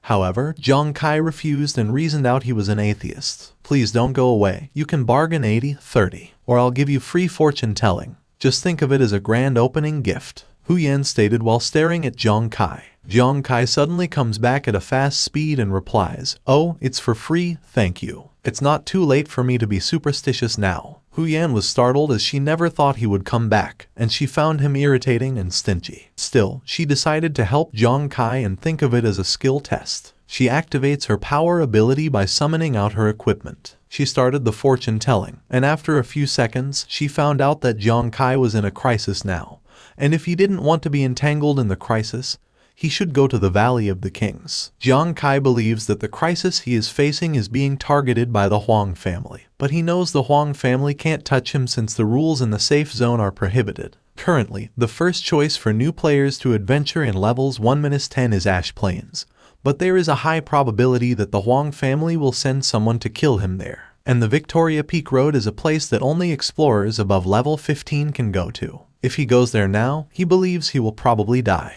As for the Valley of the Kings, it is an area above level 10. With his current strength, he concludes he should be able to barely cope with the Valley of the Kings as he was thinking that the Huang family probably didn't think of setting an ambush there. He becomes confident planning to challenge Ghost Star alone to show to the Huang family since the Huang family won't let him join the guild. Now, the Valley of the Kings is his first destination. He then runs away very fast while giving thanks to Hu Yan. Hu Yan was scared for Jiang Kai, wondering if he would really go to the Valley of the Kings alone. What she meant to say is that Jiang Kai should go there in a group, and she believes that going there alone is just like a suicide. She decided to forget about Jiang Kai since it was none of her business, but she was hoping that Jiang Kai wouldn't come back just to give her a 5-star bad review. Meanwhile, Jiang Kai arrived at the Valley of the Kings. As he was walking, he was wondering if the monsters in this area were strong. He then turned his head around as he heard a monster roaring and felt a suspicious movement. He instantly saw the monster. It's a huge one, and there were explorers trying to kill it. However, they seemed to be struggling despite that they were in a group. The monster is called a giant black ape. It is level 11 with 172 strength, 68 physique, 142 agility, 13 mental power, and 3 defense. The explorers activate their power all together to try harder, believing they should be able to defeat it, even thought they were all level 10. Jiang Kai immediately moved away and hid in the tree. He concludes that it was a team battle and it was so intense for him. He also confirmed that the monsters in this area are really strong, so he was hesitant that he could defeat them. He was suddenly startled when he sensed something. It turned out that there were already 3 apes beside him. He immediately jumped away while saying, "What is really coming? I'm just thinking, it's not coincidence." He checked his watch and found out that the apes were level 12, 13, and 14, and they were all dangerous. At the same time, the squad in the same area successfully killed the level 11 giant black ape. They were all happy, and the fat man proclaimed that they could brag this record as they were able to defeat the level 11 black ape without any casualties. The captain then proudly said it was because he was the captain of their squad. They all then looked behind as they heard a roaring noise, and they saw the 3 high-level apes trying to catch Zhang Kai. Zhang Kai then concludes that he entered these 3 apes' territory, which is why he triggered it. The squad team was shocked and asked their captain if they should help. However, the captain replied, "That person must have been trying to be brave enough to attract 3 at once. Now he can't kill any of them. We'll die if we go." He was about to run away, but then Zhang Kai started fighting against the 3 apes. Zhang Kai easily killed one of the level 12 giant black apes using his knuckle. He was smiling, kneeling on the ground, thinking that the critical hit rate increases with each attack, and the 5th attack he made finally triggers a super critical hit. The explorers with him were shocked upon witnessing how he managed to kill an ape alone. They cannot believe that they had to fight hard to kill a level 11 giant black ape while Zhang Kai killed a level 12 in 1 second. The 2 more apes were chasing Zhang Kai. Zhang Kai was running, but he was looking at the apes, planning to kill another one. He then cast an attack and instantly killed another one of the apes. The remaining ape was dumbfounded. This time, Zhang only used the 10% crit rate added by the life chaser to trigger a super crit. At the same time, the explorers were jaw-dropping, seeing how Zhang Kai had killed another ape without sweat. Zhang Kai ran again while the last ape continued to chase him. The captain of the explorers watching Zhang Kai then said that he didn't believe Zhang Kai could kill the remaining ape, knowing that its level is 14 and is surely the strongest among the 3. Now, Zhang Kai only has 3 life chaser swords left in his hands, but his mental and physical strength are almost exhausted, and he knows he will soon be unable to escape. He could say he can only bet that his weapon will increase the chance of a critical hit as much as possible before the ape catches him. He transformed his weapon and made it into a dagger. He attacked the ape with the intention of killing it as soon as possible. The ape was roaring while running toward him, but before it could catch him, it was affected by Zhang Kai's attack. The ape was roaring loudly because of pain. Zhang Kai was satisfied by the fact that he used all his weapons, and it really let him get a critical hit. The level 14 ape fell on the ground in front of the explorers. As expected, the explorers were speechless that Zhang Kai really killed the 3 apes alone. The captain then said it would be difficult for a team of more than a dozen people to kill 3 giant black apes in a row. Right. Who is this person? Zhang Kai then went to the apes' corpses, thinking that he didn't expect the monsters in this area to be as difficult to fight as he had imagined. Now, he has 3 corpse cards in his hand, and he was now confident that it was not difficult to kill monsters by himself. He then suddenly fled, and the captain of the explorers screamed as he was panicking that Zhang Kai left without him asking for his identity. He proclaimed that they should try to establish a relationship with Zhang Kai as he was a master in their eyes. He was crying, asking his companions who among them stopped him from helping Zhang Kai in the beginning. He regrets it so much without knowing that his companions are puzzled by his reaction. At this time, there were also explorers in the Ash Plains. They were low-level explorers who were surprised as they saw 3 martial artists, a soldier, and a doctor in the area. And according to them, this squad is the famous Falcon squad from the Huang family Xuanhu Guild. There was one explorer being choked by one of the members of this famous squad. The explorers around were wondering why this squad was here in the Ash Plains of the Novice Zone without knowing that these people came because they were searching for Zhang Kai. In their team was a level 20 doctor, 3 level 20 martial artists, and 1 level 20 soldier. "I heard that you last saw Zhang Kai. Tell us where he is," the guy in front said. It turned out that the one he was asking was the lady who was choked, and it was the fortune teller, Hu Yan. The guy then told Hu Yan that Zhang Kai offended the Huang family, so they were sent by the Huang family to take revenge. Hu Yan was holding the guy who was choking her, and she replied that Zhang Kai had gone to the Valley of the Kings. The guy dropped her on the ground and warned her she'd be dead if she dared to lie to them. According to the low-level explorers, the Falcon squad is the top team among the Huang family's level 20 explorers, and facing such a strong team, they believe that Zhang Kai is definitely dead at their hands. Hu Yan was coughing and said, "Are they strong?" For those who are rude, fortune tellers don't tell the truth. She was smiling despite what happened. She added that she just secretly told the Falcon squad a fortune, and she figured out that the most likely outcome of their visit to Zhang Kai this time would be death. That is what her fortune told her, but she never thought of telling it to the squad who dared to insult her. One day later at the Valley of the King, Zhang Kai killed a total of 16 giant black apes and finally reached level 6. Her current strength is 24 points, 28 physique, 42 agility, 42 mental power, 0 defense, 0.1% crit rate, 20,000% crit damage, and 85 over 3,200 experience points. He recalled that it was said that the corpse of a giant black ape could be sold for a lot, although it is very hard to get it. He believes that as long as he keeps swiping his brush, his brother's medical expenses will be taken care of. While thinking, someone suddenly asked him if he wanted to join hunting. He turned his head around who it was. He then saw several men and of them was wearing a cloak while walking toward him. These guys were divided into 3 teams and they would be hunting the elite giant black apes, then get treasure chest points upon winning. Are you joining? The guy wearing a cloak asked. Jiang Kai then said that he was alone as he didn't have a team. The guy then replied that it was fine as they only needed one more person to start. In the end, Jiang Kai accepted the offer, and they then headed to the area where they would hunt elite giant black apes. They were standing at the cliff, and below this cliff were the level 15 elite giant black apes resting. There are 4 elite giant black apes over, and there is an elite treasure chest in the cave they are guarding. But the 4 elite black apes are too strong, and these guys only have 3 teams, so they need Jiang Kai to lure one of the black apes away. The leader proclaimed that as long as Jiang Kai lured one away, and waited for their 3 teams to deal with the other 3, Jiang Kai could come back and share the treasure chest together. Jiang Kai was aware that many good things in the elite treasure chest could earn more than the monster corpses, and because of that, he planned to find a way to get the chest. However, facing a powerful elite monster that can only be fought in a group, he knew that the 3 teams wanted him to lead one away alone. For him, it was obvious that this group didn't want him to come back alive so that their 3 teams could take the treasure chest that only 4 teams could get. He smiled, thinking that he was now on this pirate ship, and he was afraid he couldn't leave if he didn't agree. Okay, I agree, he said. Well, let's get started. Everyone, pay attention, 1 team at a time, the leader proclaimed, and everyone then jumped on the cliff led by Jiang Kai. The apes below immediately saw them charging. The leader of the group then gave Jiang Kai a signal to make a move. Jiang Kai then replied, "Here I am." He scratches the back of one of the apes to get its attention. He successfully made it. He then ran away from the ape and the ape was roaring while chasing him. The leader of the group was laughing, saying that Jiang Kai really managed to lure one of the apes. The 3 apes then charged at them, and all of them were ready to fight and get the treasure chest. While fighting, the apes won't stop roaring. At the same time, Jiang Kai continues running. He thought that this was too calculating. The ape was too big. Jiang Kai was aware that the attributes of this elite black ape were probably several times that of an ordinary black ape.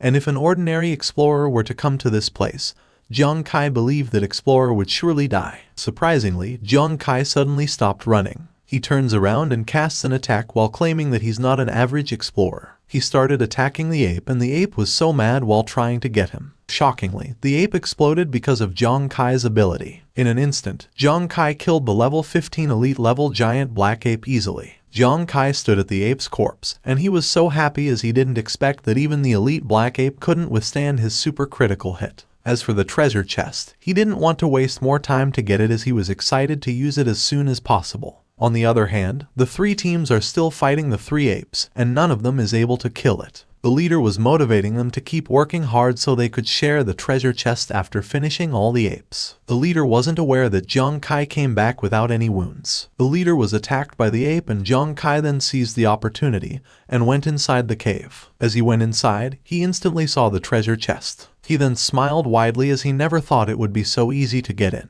Plus, he confirmed that there is really a treasure chest. He was so excited to get it, knowing that it would be worth a lot of money. He went near to the chest and he was so proud of himself that he was able to lead away the level 15 elite black ape by himself just now. As he was about to get the chest, he suddenly heard a loud roar and there was a liquid dropped on his shoulder. It turned out that another ape was above him. He was startled when he sensed it. He didn't move until the ape landed in front of him and tried to attack him. Lucky for him, he managed to dodge. He was shocked as he discovered that this ape in front of him was a level 20 elite black ape residing in this cave. He was annoyed by the fact that the guys fighting the 3 level 15 black apes weren't able to detect the level 20 ape inside the cave. Jiang Kai's system then notifies him that this ape is a level 20 earth elemental elite giant ape. The system warned Jiang Kai that he was in danger. The ape was smiling widely at him with its red round eyes. At this moment, Jiang Kai wondered if this ape knew the direction to block the exit. He started attacking the ape, believing that fighting it was the first thing he could only do for now. He attacked the ape's one eye and its stomach. However, his attack didn't cause any damage. He was dumbfounded and wondered what he should do now. Right at this time, the Earth Elemental Elite Giant Black Ape has 23 points of defense, and the current attack cannot penetrate the target's body defense and cannot cause damage. Jiang Kai then remembered that the penetration of the Life Chaser is only 9 points, which cannot penetrate 23 points of defense. He wondered if it was the same as the Wolf King where he must penetrate the defense before he could cause damage. While he was thinking, the ape swung its arm and hit him. Unfortunately, he didn't manage to dodge. He was coughing, he was leaning on the wall, and he was now wounded. Blood was dripping from his head. He admitted it was so painful, especially since the attribute difference is too big. He felt dizzy and he was thinking if he would die at this rate. The ape grabbed him. His size is just like the size of the Earth Elemental Ape. Jiang Kai doesn't want to die knowing that there would be a punishment to someone who would die on Ghost Star, and they will need to wait a month before they can log into Ghost Star again. If that happens, it's like he also lost the 1-month agreement with Commander Y, which also means that he, his brother, and his sister will be forced to rely on the military. Jiang Kai felt sleepy. He closed his eyes, but a memory recalled in his mind. A guy was running while carrying a young boy and told him to stay awake. The boy was wounded. The guy ran as fast as he could while reminding the young boy not to fall asleep. The guy was panting while saying, "Big brother will definitely rescue you from the battlefield." There were monsters around them destroying the place and attacking humans. It turned out that this memory happened 10 years ago at the Beast God battlefield. The kid was Jiang Kai and the guy was his older brother. Remembering this memory made him realize that he shouldn't fall asleep now. His elder brother risked his life to save him and his sister at the Beast God battlefield, which is why he also doesn't want to surrender now. The ape widely opened its mouth, ready to swallow him alive. He then summoned his weapon and told himself he couldn't fall down at this rate. He was mad staring at the ape. The ape swallowed him and he never resisted.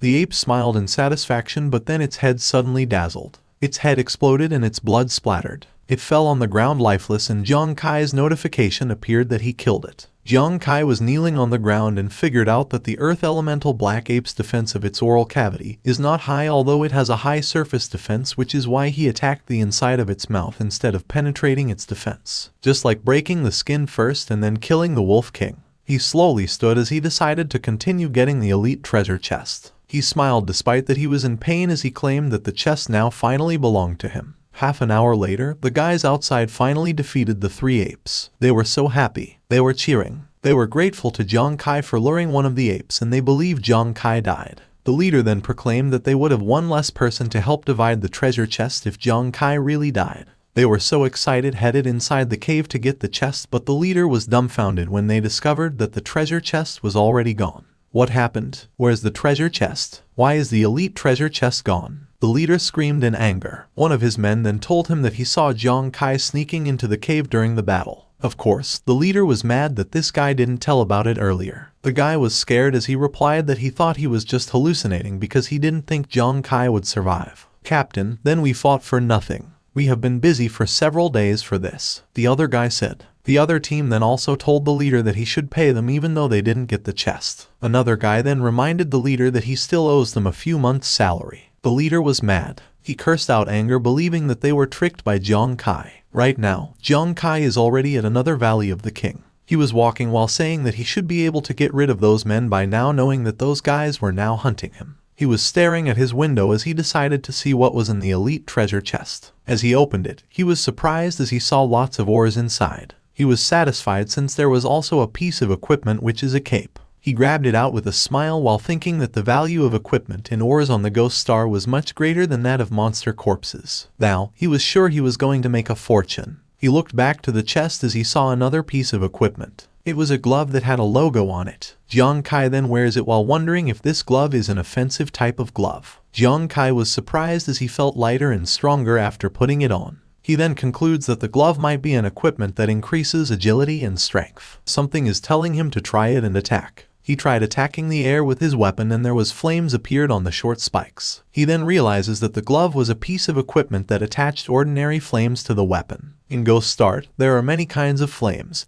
and special flames can cause different degrees of damage to opponents in battle. Ordinary fire has very low damage and can hardly be used in combat. It can only be used for lighting or cooking food. Since the flame that appeared on Jiang Kai's spike was just ordinary, he was worried he only had to use the glove for barbecue from now on. Jiang Kai suddenly heard a roaring noise nearby. apes started appearing and Jiang Kai at the same time received a danger notification from the system. It turned out that the apes appeared to be a total of 4 and were level 18 Earth Elemental Elite Giant Black Apes. Jiang Kai then concludes that he happened to hit these apes by his attack earlier while he was trying out the gloves. Just now, he was having a hard time dealing with one Earth Elemental Giant Black Ape, so he could not believe that he needed to deal with 4 of them this time. He knew he could only focus on attacking the apes' mouths like he did with the previous one, so he started attacking one of the apes' mouths. However, the ape he hit closed its mouth and was unharmed. As per the system, he cannot penetrate the defense since the damage caused is 0. Jiang Kai was panicking knowing that he was really in danger since these apes actually knew to protect their mouths when they were attacked. He then runs away while the apes chase him. Jiang Kai was worried by the fact that the life chaser in his hand was not enough to kill 4 of the apes even if these apes opened their mouths. He was worried he would die in this place, but surprisingly, the apes continuously deducted several health points as there were flames appeared on their bodies. Jiang Kai was clueless about how it happened. He looked at the near ape and witnessed how the fire became huge, deducting 2,000 health points to the ape.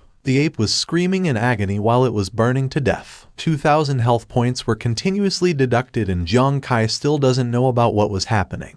The other 3 apes were also worried upon seeing flames on their bodies. Shockingly, the small flame becomes huge, burning the apes to death. Jiang Kai was confused. The 4 apes died and the system notified Jiang Kai just to confirm. He was standing still, proclaiming that he just saw the fire damage increase from 10 to 2,000 points. Isn't 2,200 times 10? He asked. He looked at the gloves and smiled as he deduced that the ordinary flames emitted by these gloves could inherit his 200 times critical damage and also allow the flames to spread and cause group damage. Although ordinary flames are small in power, as long as the monster has no fire resistance, the damage can ignore the monster's defense. If he can burn 2,000 points per second, it's the same thing as he directly transforms into a fire mage. Right now, Jiang Kai could say that these gloves are simply his exclusive group damage artifact. Since he no longer has to worry about not being able to penetrate the defense, then he concludes he can now easily kill more of the apes. Later that night, the giant black apes in the Valley of the Kings witnessed the darkest moment of their lives. They had never seen anyone who could roast them into bullfrogs with just an ordinary flame.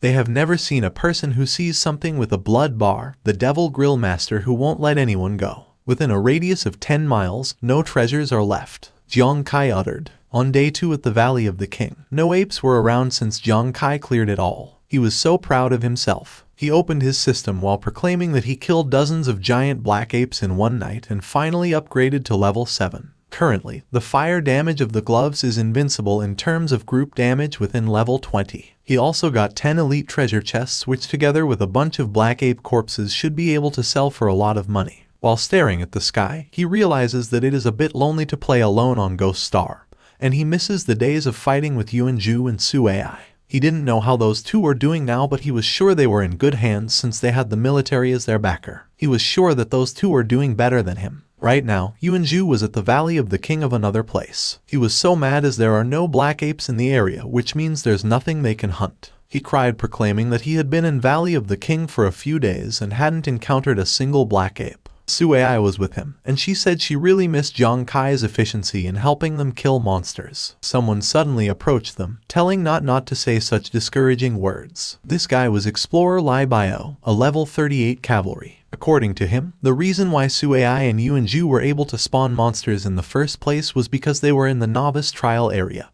and for their current level as newbies, it's already a high-level monster area. If Jiang Kai brought you to the Valley of the King, who knows how miserable it would be. I made time to bring you here to train, not to listen to your complaints, he added. He then commanded them to move and continue searching for some black apes. Both then replied yes, but they still can't forget that they both miss Jiang Kai. 3 days later, the Falcon squad was also at the Valley of the King, and they killed a few of the ordinary black apes. They felt strange as they had been in this place for a few days, but they could only find these ordinary black apes. One of them was so proud, saying that killing just a few ordinary giant black apes is a piece of cake for them. Another guy then laughed and said that young Master Huang Wai asking them to kill Jiang Kai was such a waste of talent. One person killing one is really just like this, someone said nearby. The Falcon squad heard it, and it turned out that it was the team of 4 who witnessed how Jiang Kai easily fought against 3 apes on his first day. The leader then stated that they saw a great god killing 3 giant black apes a few days ago. One of his companions then said, "Exactly, that scene was awesome. So what if one person kills 3? Maybe it's very impressive for low-level people like you, right?"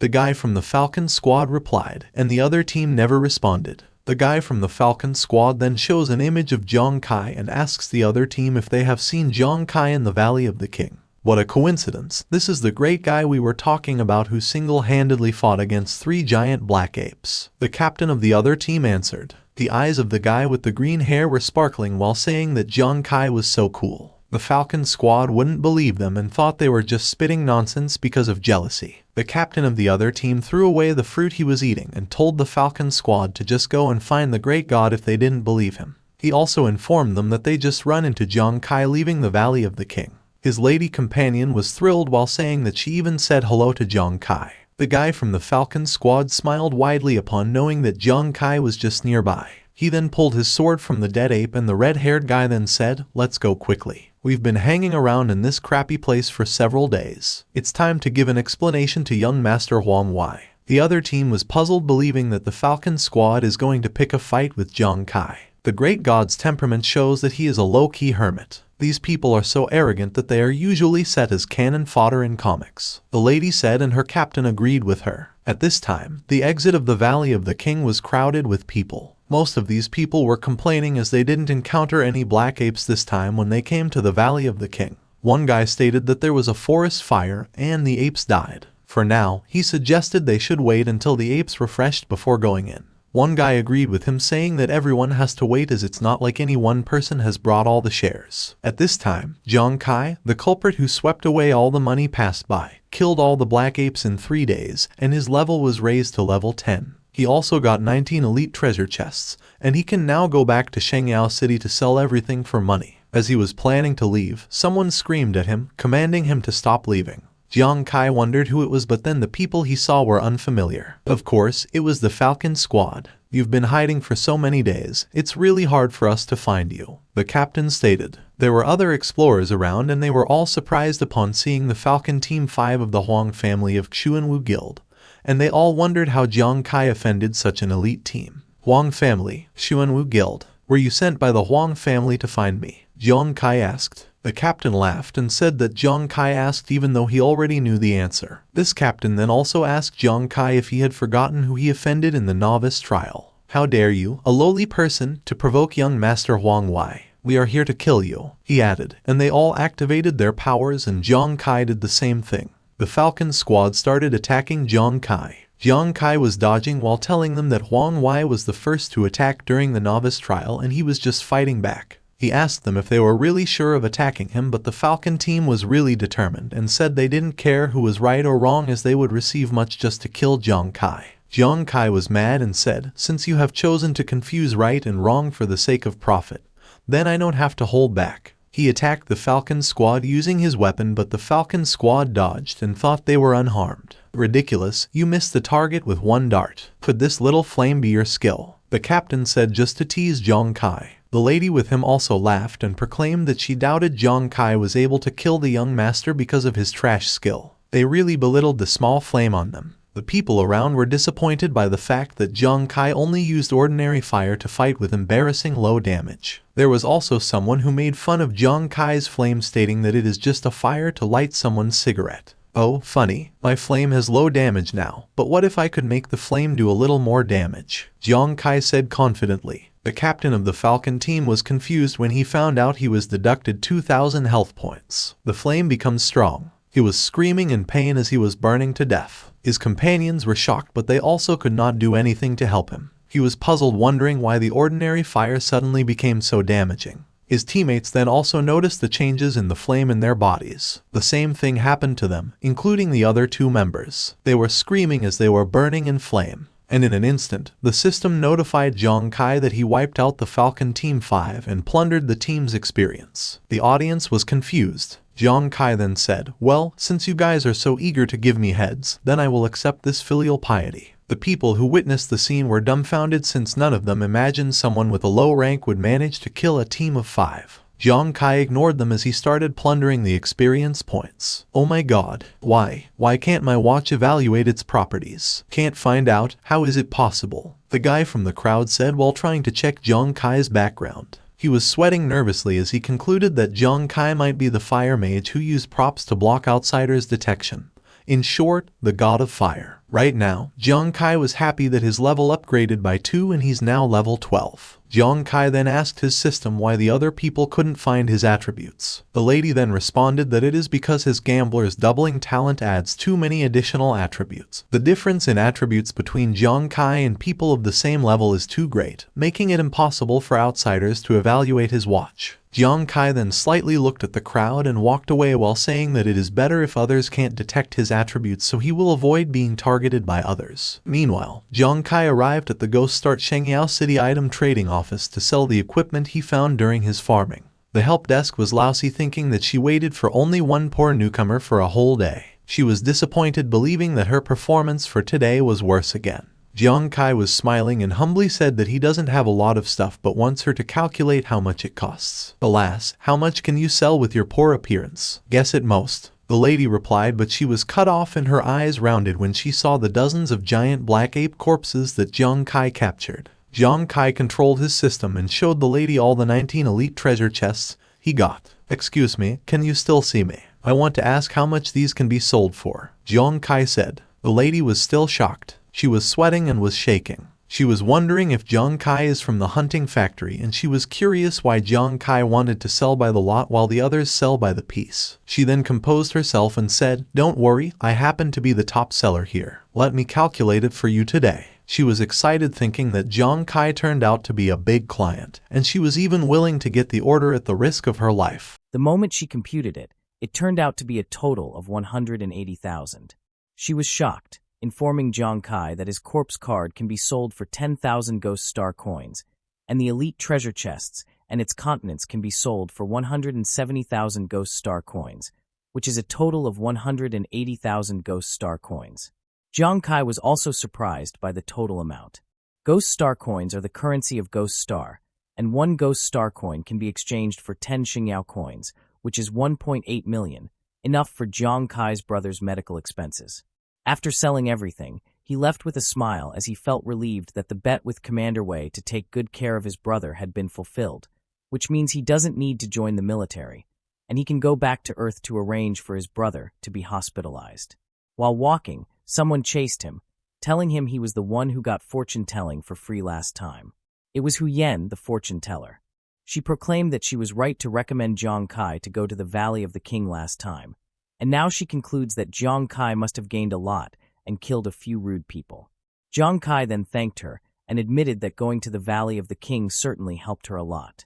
Hu Yan was glad that she was right, but she was asking Jiang Kai a favor to agree with her small request. Lucky for her, Jiang Kai said yes. Hu Yan was very happy, and it turned out that she wanted to join Kai's company and fight alongside him in the future.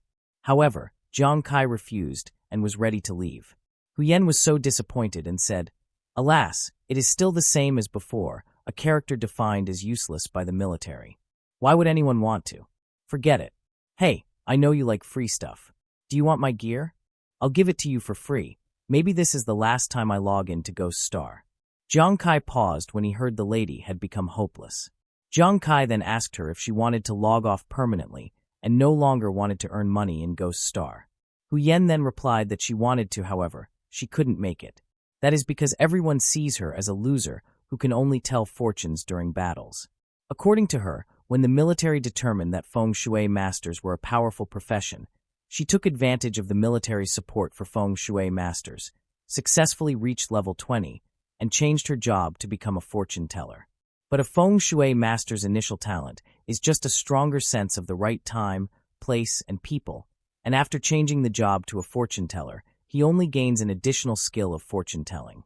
Afterwards, the military found out that the fortune tellers had no practical skills, so they gave up on them. They were also too weak, so no one was willing to form a team with them, and their level remained stagnant. With no one to lead the team to fight monsters, Hu Yan can only spend her days hanging out on the Ghost Star.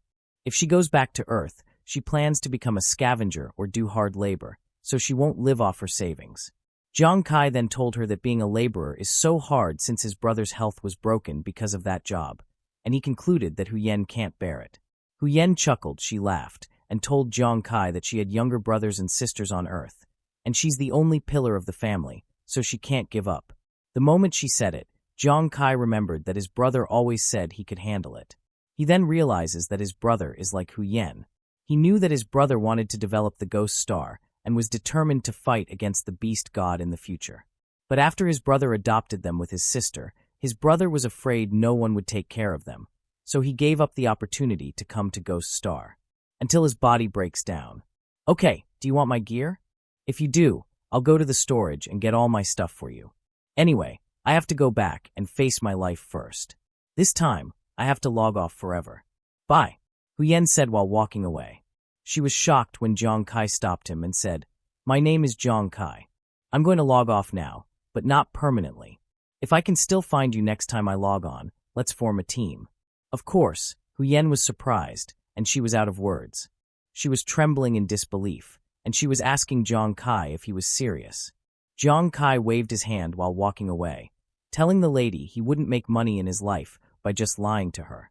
Hu Yen was crying in happiness, proclaiming that Jiang Kai is such a stingy person and cares so much about money. But she believed in his statement. She hugged Jiang Kai from the back, thanking him for choosing to be good. Jiang Kai pushes her away as he doesn't like someone hugging him. Everyone was looking at them, thinking they were arguing. Meanwhile, Jiang Kai went back to Earth, exactly to his residence. He, together with his sister and brother, was discussing at the table. He told them they don't need to go to work from now on, as he has the money. Where did you get the money, brother? It's not illegal, right? His sister asked. He then proudly replied that he made money in the Ghost Star, and he can now arrange a surgery for their brother tomorrow, and allow his sister to go back to school and study hard. Jiang Kai, this period of time must be hard, right? His brother asked. Jiang then said it was nothing compared to what his brother put into raising him and his sister. He told his brother not to worry, as he would definitely let him live a good life now that he had the ability. They toasts and together said, as a loving family in the last days. Cheers. While drinking, he suddenly received a call. The call was from Commander Wei. Wei was aware he had won the bet and asked him if he was free. Before the old man received a response, he told Jiang Kai that he would send someone to pick him up to see something later. A few minutes passed. Jiang Kai arrived at the location. It's outside the Shungyao Nation Security Zone Beast God battlefield. After so many years, the city where I lived as a child has become like this? He uttered while walking. When he reached Commander Wei, he told him he didn't have any idea why he was being called. A roaring noise startled him, as it also shook the area. A monster then showed up, and 3 people were charging at it. Jiang Kai was aware that these 3 people were extraordinary beings who would fight with the beast god. Currently, the explorers of Ghost Star have a watershed every 20 levels, which is divided into 6 stages in total. Among them, explorers from levels 1 to 80 can become stronger after advancing their jobs, but their power can only be used on the Ghost Star. But it is different for the extraordinary ones, because when the explorers enter the level 81 to 120 stage and become extraordinary ones, a qualitative change will occur.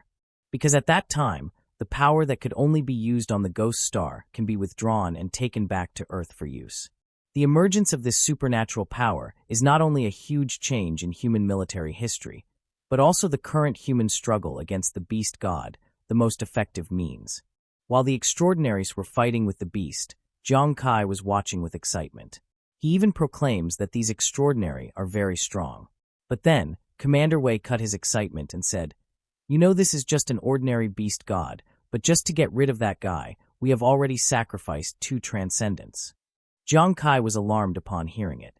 As per Commander Wei, the situation of humanity is not good now. He warned Jiang Kai not to forget to be prepared for danger, just because he lived in the safe zone for too long. Since Jiang Kai won their bet, he will not force him to join the military. As for the Huang family, he also reminded them not to touch Jiang Kai.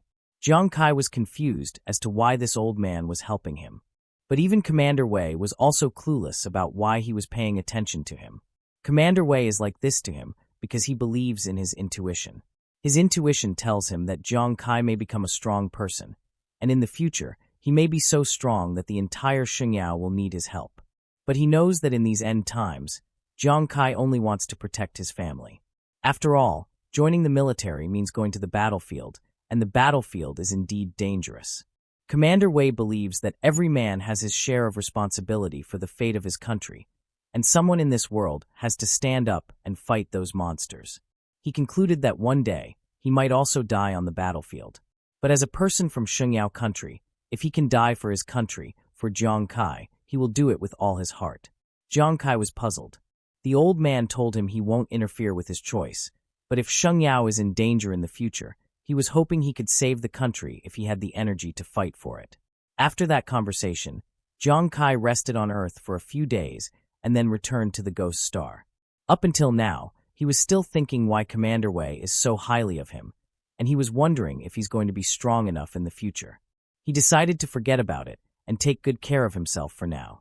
Since the giant black ape in the Valley of the Kings is no longer challenging, he plans to go and kill the next monster. And that monster is an elite monster, the Ghost Banshee. The damage of this monster is extremely high and can kill explorers instantly. The attack has a frightening effect and has a ghostly physique. The Banshee's scream can make explorers within 10 meters unable to move, causing intense fear. And only attacks from within 10 meters can damage a Banshee. Jiang Kai believes that this monster is much more difficult to deal with than the giant ape, which means he needs to find teammates. He headed to Hu Yan and saw her sleeping. She was holding a banner stating not to wake her up as she was waiting for her captain. She was startled when Jiang Kai came and asked if she was waiting for him since the day he logged off the game. Hu Yan was very happy, telling Jiang Kai that she really believed he would come back and that she had been waiting for him for so many days. Jiang Kai then told her that he always remembered his promise. Captain Kai, now that you're going to take me to fight monsters, I found you a great teammate. I figured out that he would be very helpful to us in fighting monsters. So do you want him? Hu Yan said, and Jiang Kai then replied, Oh, it's very helpful for killing monsters? That's fine, but it can't be a drunkard, right? A man then came, introduced himself in the name Ruanyu, saying he's a drunkard. Jiang Kai immediately ran away, saying he didn't want to team up with Ruan. Hu Yan then uttered that Jiang Kai is so realistic. She calls him, telling him he must bring Ruanyu with him since Ruan is a hard-working guy and obedient. Ruan feels embarrassed. Hu Yan forced Jiang Kai to accept Ruan, and even said that Ruan can cook for him, massage his legs and shoulders, and is also willing to share his spoils after joining the team. Jiang Kai was surprised. He immediately grabbed Ruan's hands and said, Hello, Comrade Ruanyu, I am Captain Jiang Kai. I felt that you were a talented person the first time I saw you. From now on, you will be a member of my team. He then proudly proclaimed that he had no choice but to take Ruan today to fight the Ghost Banshee. He even claimed they were now family. Yuan was confused by his behavior and asked Hu Yan if he was really realistic. Yuan then replied that their captain is really stingy. After teaming up, they went to the Valley of Kings exactly at the Nost Banshee land. The Banshee was screaming.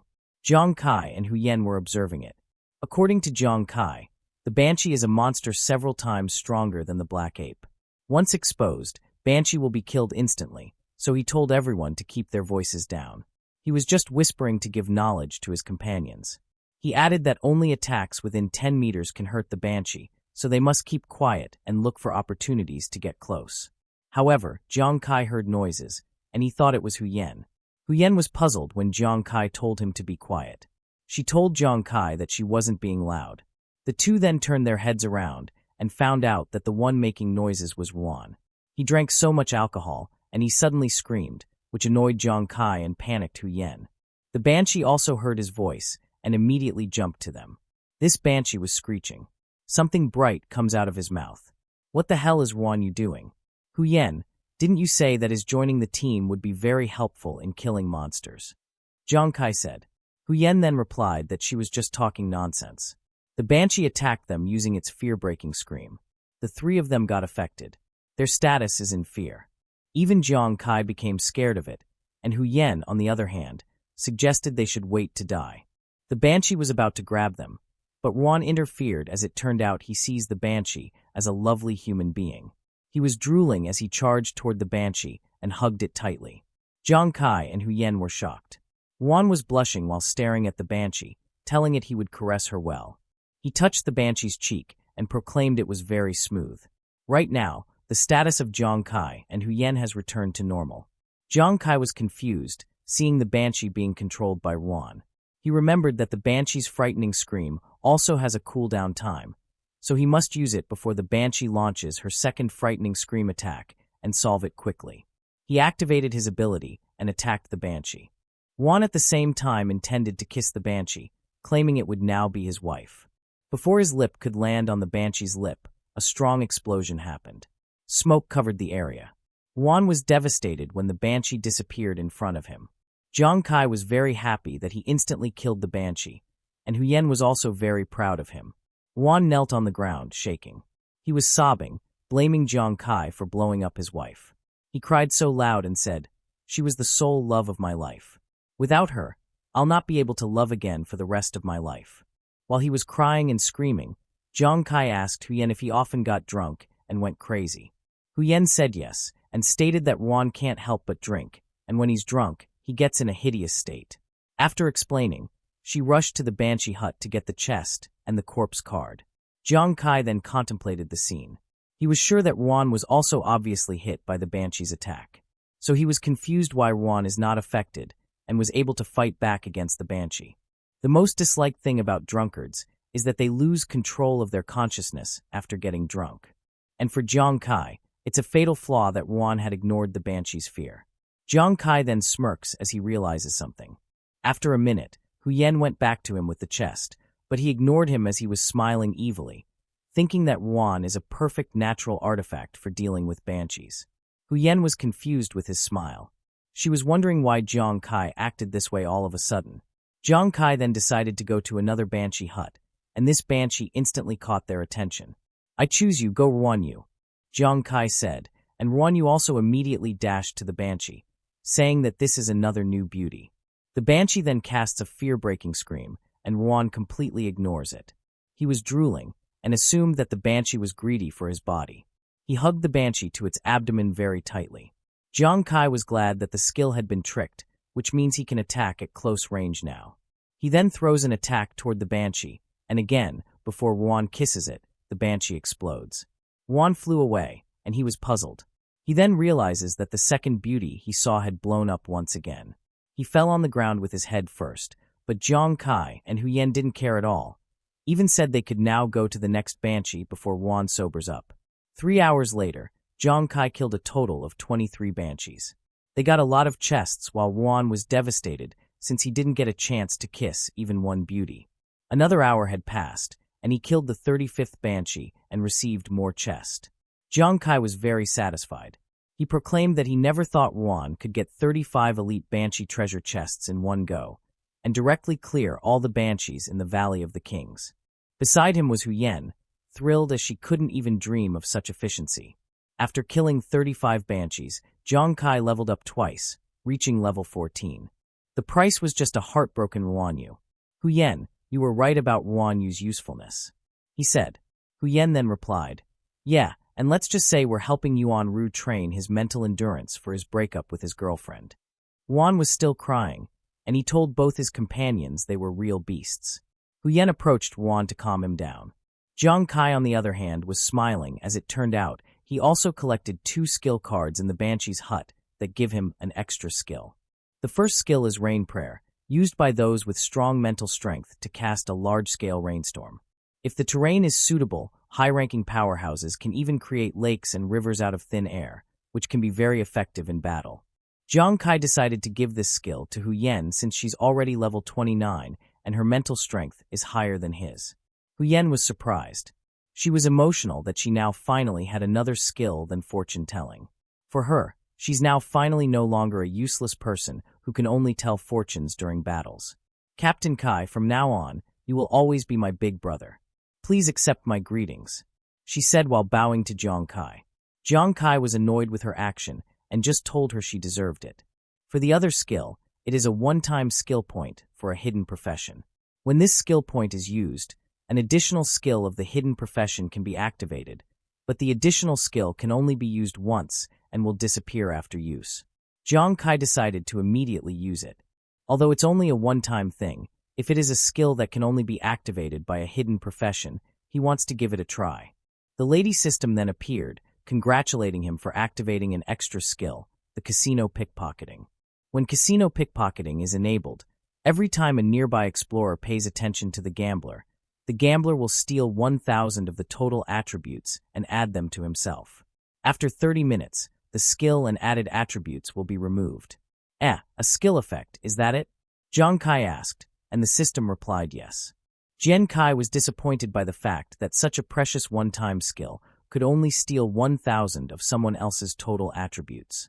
He was complaining that he's only 200 total attributes, and he's only stealing 0.2 attribute points per person.